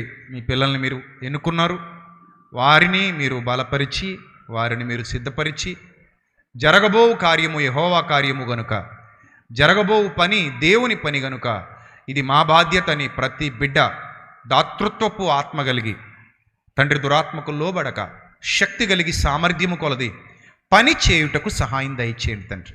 అలాగే ప్రభువా, జరుగుతున్న కార్యాల వెనక ఎంతమంది సహకారులు అయితే ఉన్నారో పిల్లలు, వారిని వారి కుటుంబాన్ని దీవించండి, ఆశీర్వదించండి. మీ నామ మహిమార్థమై చెప్పబడుతున్న ప్రతి మాట, వెలువడుతున్న ప్రతి మాట, బయటకు వెళుతున్న ప్రతి మాట మీ మాట అనేకుల హృదయాలను గెలుచుకున్నట్లుగా సహాయము దయచేయమని వచ్చిన బిడ్డలందరినీ దీవించండి, ప్రతి కుటుంబాన్ని ఆశీర్వదించండి. రాత్రికి మండపేటలో, రాజమండ్రిలో జరగబోతున్న ఆరాధనలు ఘనంగా జరిపించమని యేసుక్రీస్తు నామంలో ఈ ప్రార్థన మనవులు సమర్పించి మీ వద్ద నుండి జవాబు పొందుకుంటున్నాం మా కన్న తండ్రి. ఆమెన్. అందరికీ వందనాలు. May Lord bless you all, love you all, thank you, God bless you.